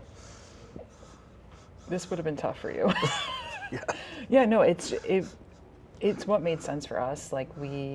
And did we have to do like one sheet? I found like, this is gonna sound silly, but when you're going through something like this, like life changing, very, very small things matter. And I like to just throw away the sheet. It was like one more day done. Like, we're gonna throw away this sheet. I'm gonna cross out everything that we're doing throughout the day. She used to have to take medicine morning, noon, and night. Sometimes it was morning, noon, mid-afternoon, night, depending on whatever. But it was just a way for us to stay organized. I felt like it was important to really be able to know the best I could and talk to Gracie's doctors about what I was seeing. honestly probably did that more for her than I would have done for myself.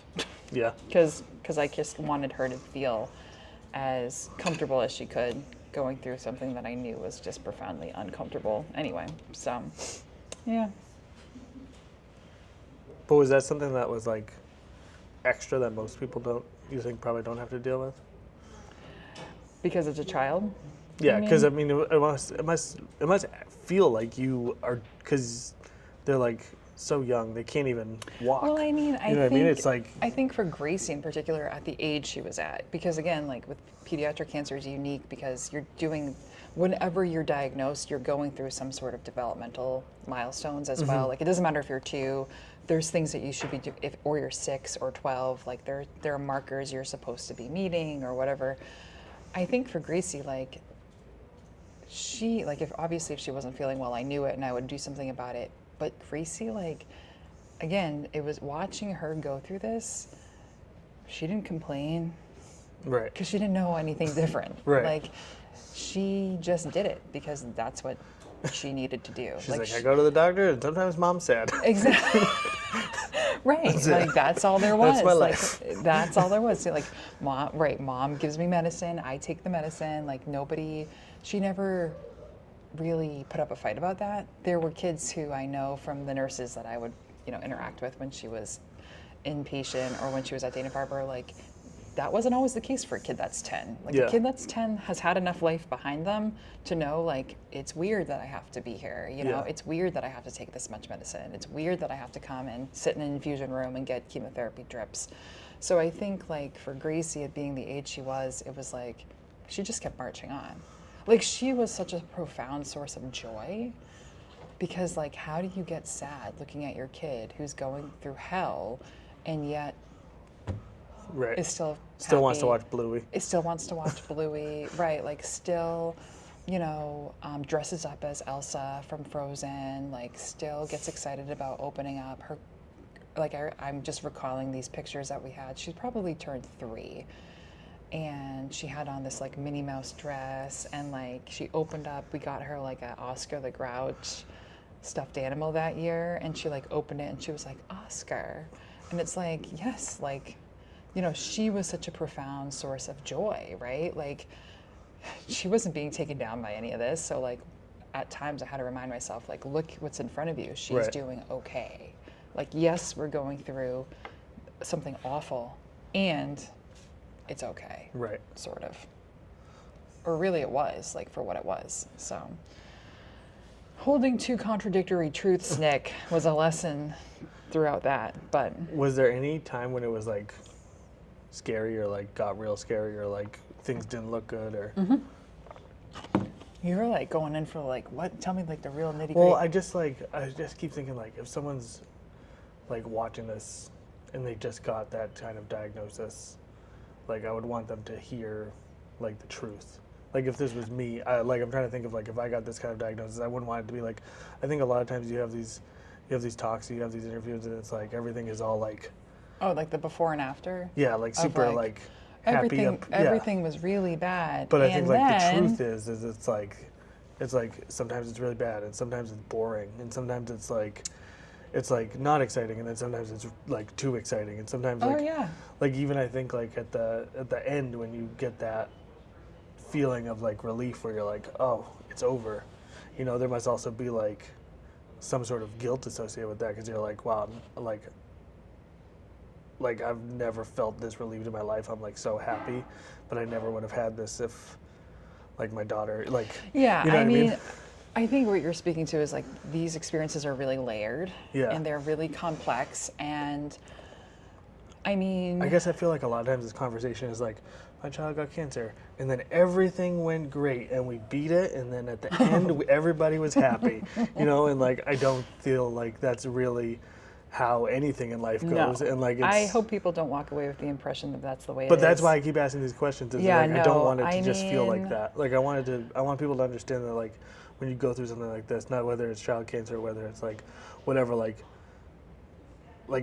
boring is always the one that comes to mind because like I think about like when you've had something really terrible happen and then like and you're like or like you need to your kid's sick and you need to take him to the hospital, and you're like, this is kind of a pain in the ass. You know what I mean? It's like, Yeah. it's not always like this big heroic moment. It's like a lot of like regular moments interspersed with like these moments of excitement or terror or whatever. And it's not just like I think this heroic arc of happiness, you know?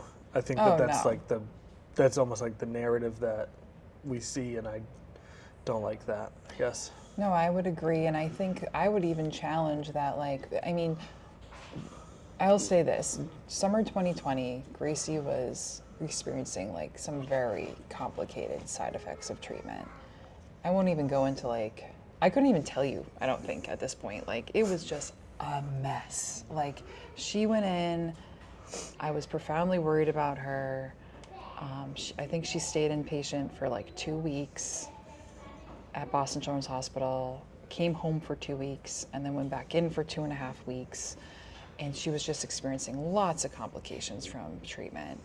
And it was really like touch and go. It was like, what is gonna happen tomorrow? Like, and then I kept thinking, like, we have the playbook and we are so far from the playbook. Like, how are we gonna get through treatment?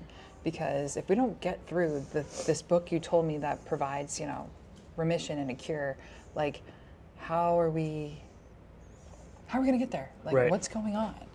And it was so like, everything was just so up in the air. It was just this feeling of like groundlessness. There was nothing that was settled. It just felt like everything was up in the air. And eventually we had a like brilliant doctor who kind of took the charge on all of it, and he ended up really seeing us through that very, very, very dark time of treatment. But it was very scary. I wasn't sure how long she'd have to be at the hospital. And I didn't know, I mean, ultimately, like, you need to be able to tolerate treatment, right? Like, oftentimes it's the treatment that's causing the side effects that are so terrible.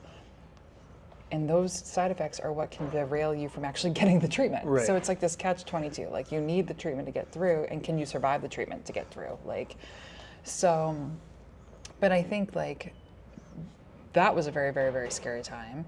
Probably, honestly, the scariest time. You can't really compare it to her diagnosis because that was just, like, earth-shattering. But in terms of, like, the actual treatment, that was very scary. And what you asked too, like, there were a lot of regular days when we would like go outside, go to the playground behind my house, Right. like walk the trail near my house, like throw rocks into the pond, like a lot of really kind of boring days. I remember like punctuating my life with like a cup of coffee. Like every 2 or 3 hours I'd be like, okay, you can have another cup. And it was boring, but it was like, this is what we had to do to like just get through the day. You I know? remember when my son was born, and well, actually, this is gonna sound so crazy, but I promise I'll bring it back. There's this episode. Do you ever seen the TV show Scrubs? I know of it. I don't watch TV now. There's this TV show Scrubs, and they like one of them. They had kids and whatever, and they're like, one of them is like, I have to admit something. Like sometimes when my daughter is crying, I just like get this overwhelming urge to throw her out a window. And everybody was like, yeah, that's normal. And he was like, what? What do you mean that's normal? Like, what do you do? And they're like, yeah, you just walk away for a couple minutes. Like, obviously you're not going to throw them out the window. And like, I think about how like parenthood was like always, like they never showed the bad, I wouldn't say the bad parts, but like it was like parenthood is always, or even marriage, or like all of these human experiences are always put off as like this great thing that's just like this continuing arc of happiness. That like everything always gets better, you know what I mean? But like that's not the reality of the situation. Like the reality is like there are times when it's awful, there's times when it's great, and there's times when it's just like a normal day, like you said. And like that's sort of like what I'm trying to get to is like it's like the thing is it's like it's okay when your daughter has cancer for you to have a day where you're like still mad that she didn't put her shoes away. You know what I mean? Or like I hear you. Like all of those things are normal, and I think that's something that isn't talked about or shown enough in like the reality of the situation is like everybody still, you have to live like a life, and then you just have to do this other thing on top of it too. Yeah. But it doesn't necessarily define everything that you're doing or your whole life. I think one of the things I think too that people I don't think realize about cancer treatment is like when it's over, it's not really, I mean, it is over. Like you're not getting treatment anymore, but it's something you carry with you forever. Like I'm not ever going to be the same person I was before this. Gracie, of course, isn't and won't be, and now she doesn't even remember it. Like I talked That's to Gracie. crazy. Yeah, it is crazy. I remember the doctor. That must be kind of annoying. Kind of is a little annoying, to be honest, because I remember the doctor who gave us that thick, treatment book, and like we had it with us. It's long gone now. Like I don't know, we didn't burn it, but probably should have. Consent form and everything, and he like had us sign it, me and Dan, and he was like, she's not going to remember any of this. And we were like, okay. And then he was like, you're going to be scarred for life. But I think people too who are old enough to go through treatment, and then, cancer's done, they're in remission, they're so many years out. People don't understand though, like your life is forever changed. Like you've gone through this huge thing, and maybe you are still dealing with like long-term side effects of treatment. Gracie, even today, Gracie goes to PT weekly because she's still catching up with like her gross motor abilities. She had to relearn how to walk twice during treatment because she was basically just walking as she was diagnosed. I think she'd been walking for like 8 months and then got so sick she deconditioned. And people don't understand that you're still like every Thursday night. I think you and I have been texting once actually, and I was like, I'm at PT with Gracie. Like these are the things you still do. Like, and so I think everyone likes to celebrate like, oh, it's over and it's like done and everything's happy now. And it's like, yeah, it is. And like, you're still carrying it. Right. You know what I mean? And it's like, it's not good or bad. We judge things so frequently, but it's like, it's something I'm always going to have with me now. Right. So.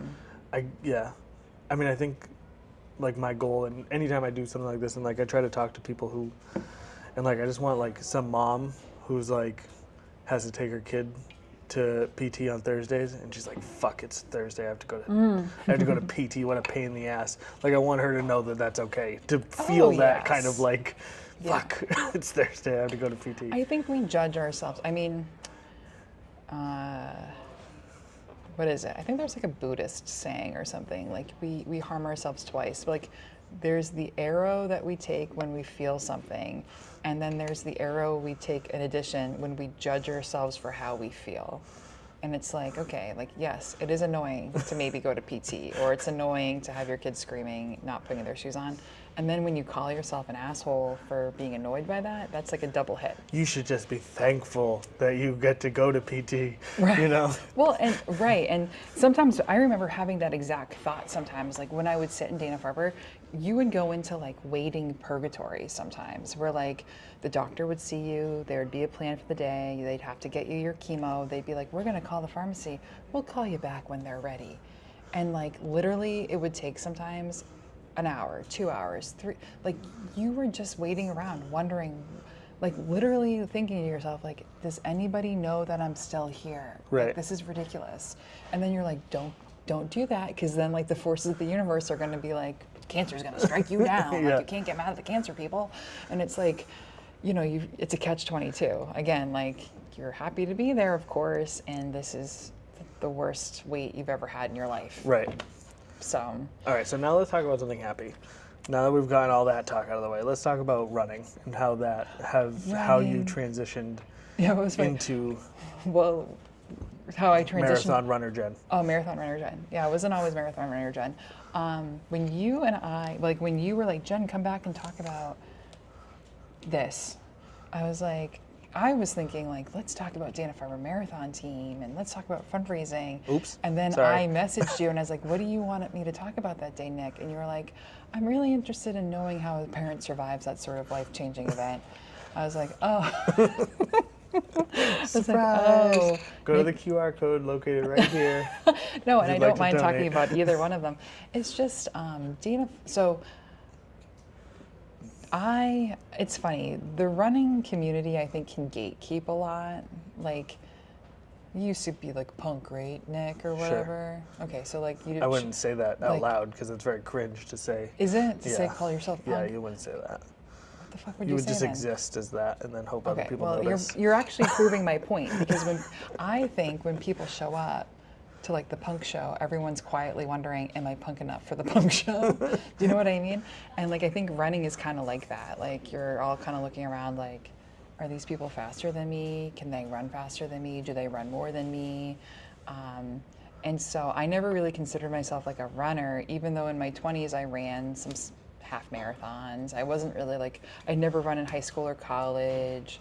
I just kind of did it. Did you ever feel that way when you're a social worker? You're like, do these people listen better than me?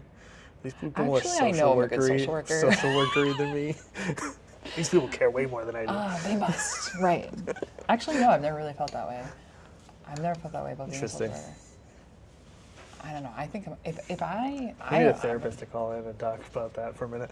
Hold on, what'd you say? I said we need a therapist to call in and talk about that for a minute. somebody's gonna have to. Somebody who's a better social worker than I will have to come social work with me on that. No, so I told Dan very early on in Gracie's treatment. I go, when this is over, I'm gonna run Boston for Dana-Farber, and I didn't. I mean, I said it, and I like didn't know if I really meant it, but I felt kind of inspired by it. One of our nurses had run for Dana-Farber, so I was like, seems like something I could do. I had never really had too much desire to run a full marathon before. A full marathon is really far. Yeah. I'm stating the obvious, but it's far. I mean, Just go drive it. I mean, it's like from here to Boston, right?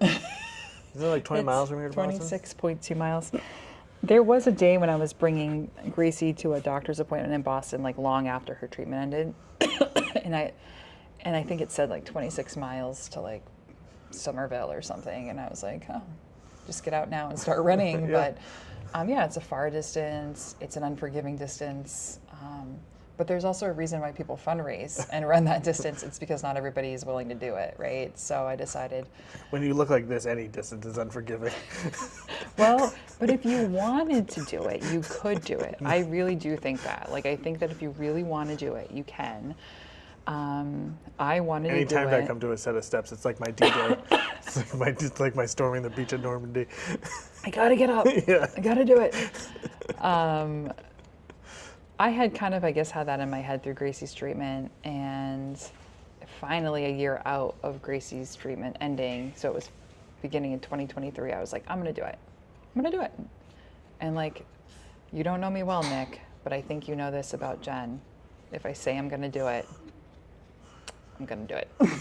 I just knew I was gonna do it. Like I needed a plan to get myself there. And again, it wasn't like I didn't want to. You have to want to do these things, or else you're not going to be able to motivate yourself to do it every day. But I like really took it upon myself. I was like, I'm going to start running again. So at the beginning of 2023, I started running again, and I knew I wanted to apply to be on the Dana-Farber Marathon team. I knew that they would be crazy to say no to me because I had a real good reason to be running, and I knew I wanted to fundraise. So I ended up applying. When you're running for a charity team for Boston, you have to like apply to be a member of the team. The charity has big goals about the money they want to be able to raise. They want to have people on the team that are going to be passionate about the cause and be enthusiastic about raising the money that you say you can raise. So I decided I'm going to do it. And then I started running beginning of 2023. Fall 2023, I applied for Dana-Farber. They let me on. They had to. I mean, listen to that story I just Imagine told if you. they were like, no. They're like, I mean, that would have been their loss. I mean, They're Dana-Farber, sorry. I set a really high goal. I was like, I want to raise 30 grand last year. I ended up raising over 41. But I think I've shared with you before, I kind of burnt myself out. Yeah. There was a lot of fundraising that happened last year. And I decided to do it again this year. Fundraising the second time around has proven to be more challenging. Because I'm like pulling from the same supporters, which is amazing. I love the people that have gotten behind me, but I'm like sharing my story with the same kind of crowd. Right. We're all like, oh, geez, here's Jen with her cancer Here's story Cancer again. Jen. Oh, I jokingly geez. call myself Cancer Jen Here we sometimes. go. We're like, oh, here we go. She's going to talk about Oh, how geez. terrible. Yeah, exactly. And so, but that being said, it was so inspiring to be on the Dana-Farber team last year that like I I had some serious FOMO around the idea of not doing it this year. So I was like, I'll commit to it. I set a lower fundraising goal of $15,000 this year. And I'm more than halfway there. I'll get there. I will, but it's going to take different tactics this time. But yeah, you just meet people. You know, I've become friends with people on the team who like have either gone through cancer themselves, have seen a loved one through cancer, have had a child had cancer, and we all are supporting this amazing cause. And you know, people have seen some really terrible things. You know, you laughing? I'm laughing at the Metal Gear Solid surprise. Someone just got a text message. It was like the Metal Gear Solid surprise noise. Well, I'll say like when we talk about cancer, like one of the profound things that motivates me for this. I mean, Gracie is 5 years out. She's over 5 years of remission. Not everybody gets to that point. You know, not everybody's cancer has a treatment. 10% don't. Yeah.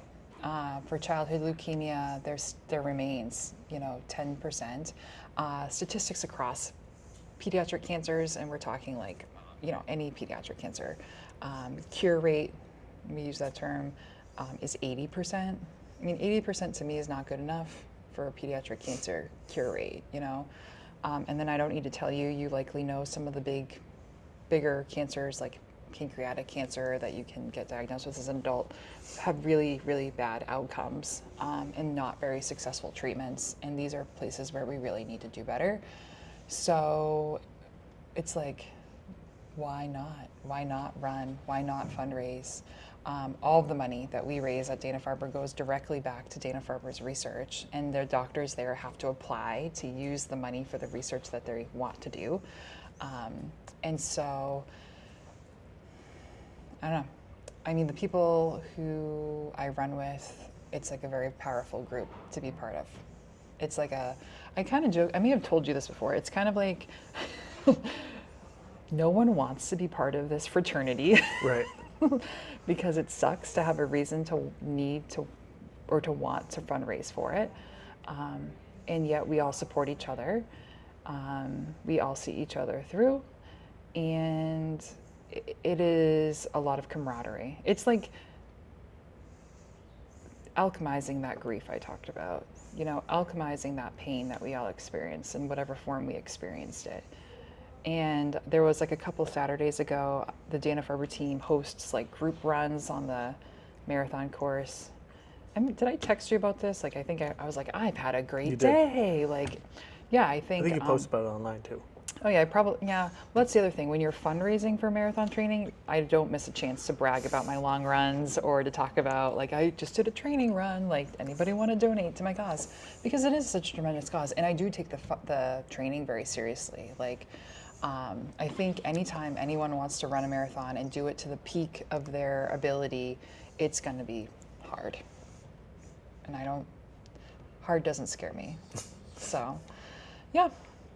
But it's great to be part of Dana-Farber, and I hope to, I don't know, there's a bunch of people on the team who call themselves one and dones, and there's people who've done one and done 10 times. So, you know, I met a guy last weekend his name is Jonathan. He goes, how many years have you been doing Dana-Farber? He goes, this is my 8th one and done. And that's very common. Like you see people, they just get involved, they get a little bit more involved, and then it's just because of something they do year after year. Will I do it next year? Who knows?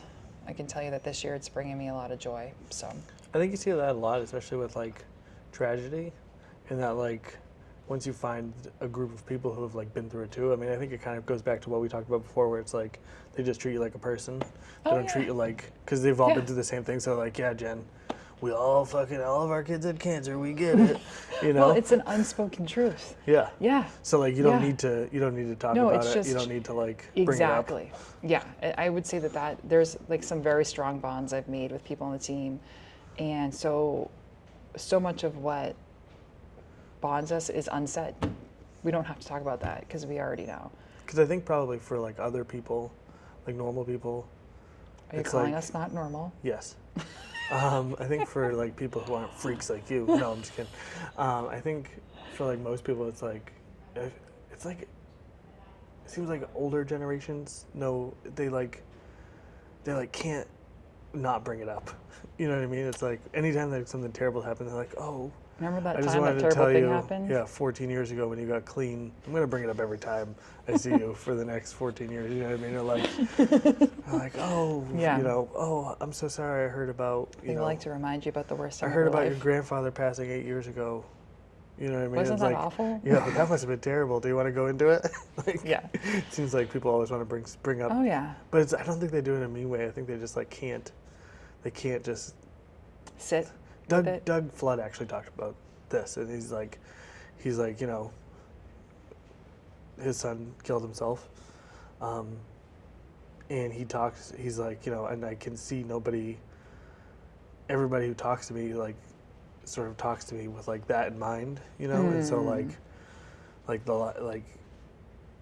it's like you don't get that kind of interaction, that normal non-interaction. Right. You get this sense that they're somehow treating you with Or gloves on. I was like, you always want to not talk about Jason, and he's like, well, whether or not you talk about Jason, I'm always going to be thinking about Jason. Of course. And it's not like I'm ever going to forget that. So I would rather we just talk about it, so that way it's yeah. You know what I mean, or not, or you know what I mean. It's just that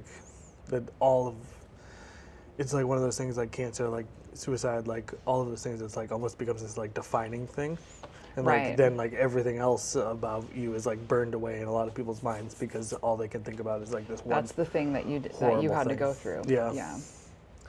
No, but people are so much more dynamic than that. Yeah, And experiences are so much more dynamic than that. to bring it back around, being with those people on that team must be they can see all of those facets because yeah. they all know that Yeah. that's not the end all be all of you. Oh, exactly. And that's to just have that sort of unspoken camaraderie with people, or sometimes spoken. I have a friend who I'll text with and be like, I'm at Boston for an appointment. She's like, that sucks. And she knows exactly why, I don't have to explain it to her. She knows what to say to get through the day. So what was the first experience? What was the first marathon like? it was probably the best day one of the best days of my life. Had you run that far before? I mean, it was awesome. I couldn't even tell you. No. So when you're training for a marathon, generally speaking, I'm not a good enough runner to run the full 26. I mean, you train. You don't run the full 26? In training, no. Oh, okay. You usually run up until 2022, depending. Gotcha. I ran my Is it longest run depressing was, when you start and then everybody's way out ahead of you and you're like, here I come. I Here knew- comes Jen. I knew I was very confident that I would be able to run it in under 4 hours. So I ran my own race. That's an important reminder. There are going to be people who are faster than you. There are going to be people that are slower than you. I had my own goal. It can get a little overwhelming, I think, if you're paying a little bit too much attention to what's going on around you, because then you're you fall into the comparison trap. You're kind of oh, they look like they're not as fatigued as I am or whatever. But the thing about Boston, have you ever gone to spectate it? No. Literally nothing sounds less fun than watching a bunch of people run. I mean, 26 miles for 4 hours. I like track and field events, but going to I see what you're going saying. to watch a 24. Hey, will you come watch me run for 4 hours? Well, I mean, can I still go on Facebook? There are a lot of people who, there are a lot I'm of gonna people have who my phone out for disagree most with of you. They're lining the course. I mean, Boston is a big one. They, people cheering from start to finish. And I mean, to me, last year it was about kind of changing what Boston meant. Boston was cancer treatment for so long. We were driving there for cancer treatment. We never did anything fun there. There wasn't anything to do there that was fun. We always went there for Boston Children's, or we went there for Dana-Farber, and that was it. And it was blood draw, bone marrow biopsy, lumbar puncture, chemotherapy, whatever it was that we had to do, and then go home. And so, to change the narrative of what Boston meant that day was really, really just... Yeah, that must have been super powerful. Yes. That must have been taking back your control. Back. Yes, we took Boston back. Boston is now more dynamic than that. Boston, I always enjoyed going into the city before Gracie was diagnosed. But then it became just oh, this is drudgery, this is awful to have to drive here for this all the time. And But thankfully, having gone through that, I was like, you know what, we're gonna change what Boston means. Boston's not just cancer treatment. And thank God that there are people in Boston that can manage cancer treatment, because yeah, I don't know what we would have done. But so yeah, to run for Dana-Farber. The other You thing can is, find the QR code right here. is this where it's going to be? It's going to be somewhere right over here. Something over here. Somewhere over, or Yeah. maybe actually it'll probably be, actually, I think I'm going to change it and it's going to be over here. Because I feel like it makes more sense to cover me up than you will, because you're the guest. So I'll cover me You up. cover up who you want to, Nick. Maybe I'll just put it right here. But Maybe I'll yeah. put it right here. That's all And I I'll be got. like a mystery man. Nobody will know who I am. They know you're Nick Sands Presents. I think, thank you so much. One, thank you so much for talking about this with me today. I'm sure it's not easy to have to like go back and think about it. No, but I think about it a lot. Yeah, but you know? can't help it, right? You think about it all the time. Yeah. First of all, do you have any advice to people who maybe are just finding out that they are maybe dealing with this kind of treatment, or like that their child just recently been diagnosed? Is like any advice that you can give that maybe you wish someone had given you when you first started? I think, like we talked about previously, like identifying the people who can come through for you for logistics. Like there will come a time when you need somebody to bring somebody someplace. There will come a time when you need somebody to pick somebody up. There will come a time you need to know like who is it that you can rely on in your life for whatever it might be, and kind of rally those people. The other thing is too, maybe not so much for the people who are going through it, but for the people who are supporting those that are going through it. Like, oftentimes, I hated this one. Let me know what you need. Let me know what you need. And it would be like, well, bro, like, I'm not going to call you and ask you for a tray of meatballs. Like, I'm just not. And sometimes I really needed a tray of meatballs, or whatever it was. And so if you feel like you're being called to help somebody in your life who is going through a difficult time with cancer treatment or an accident or illness or death, like, just do the thing. The worst thing that happens is that your meatball tray gets dumped, and you don't know. I do love the idea of having it like a meatball plug you can call when you need a tray of meatballs. I actually have jokingly said with a friend of mine who's actually a social worker, I was like, we should take this business, because we both like to cook. I was like, we should just offer people support through food. Like it'd be kind of like going to your mom's house and she cooks for you, but then offers you some sort of psychosocial support as well. I think it would make more sense to have have it set up so that other people, support people, could call you and be like, hey, this bitch needs a tray of meatballs, and then you could fucking and I do the meatballs. Yeah, then you could bring the meatballs over and be like, these are from. Yeah. Or instead of sending flowers. Yeah, send or flowers meatballs nice or kebabs. Or kebabs. I mean, I guess just do the thing. So often we're like, let me know what you need. But oftentimes the text of hey, I'm going to Target. What can I get you at Target? Don't even ask, do you need anything at Target? Because that lends itself to a yes or no. What can I get you at Target? What can I get you at Hanford? What can I bring you this week for a meal? What day makes sense? Kind of put it so that you're giving them a nuts and bolts answer to something that can be really practically helpful to them, because nobody's gonna reach out to you and say I need a lasagna, or you know what, Joey needs a ride to baseball practice and I'm at my wit's end because I've waited for 4 hours for Vin Christine at Dana-Farber. Right. Just show up. And if they don't want that thing, the worst thing that's gonna happen is it gets thrown out and you don't know about it. So I would like to just say, if anybody wants to give me a lasagna, give Nick Sands a lasagna. I'm at the Dairy Library every Tuesday. You're welcome to come down and bring me a lasagna. Yes. Or meatballs. Meatballs are easier. Yeah, a little bit easier. Meatballs, or are they? To put together, I think so. Maybe. A little bit quicker. Crock pot, I guess. And is there anything you would say to anybody who wants to get into? I mean, we didn't really talk about your running much. What's that training like? Sorry, I'm just dragging you back in.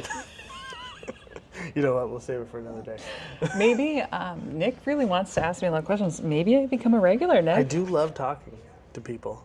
Maybe I become a regular. We talk Maybe. about I running, feel like you already meatballs, are grief. regular. I'd love to just sit here and talk about grief Just sometime. talking about sadness and meatballs. Yeah. The two go hand in hand. I think they do too, actually. Lasagna and sadness. Yeah. All right, so thank you so much. Where can people find you and where can people donate? I'll respond. If you're going to put this all over the internet, aren't you? I mean, all over is that's a pretty You're going to put it on your Facebook page. liberal interpretation of I'll what I'm going to be post doing. my fundraising link to whatever it is you post. Okay. All right, cool. Guys, thank you so much. Go donate to Jen. That money, you can't be against curing kids' cancer. You're a monster if you're against that. I love you. Mwah. Mwah. Bye.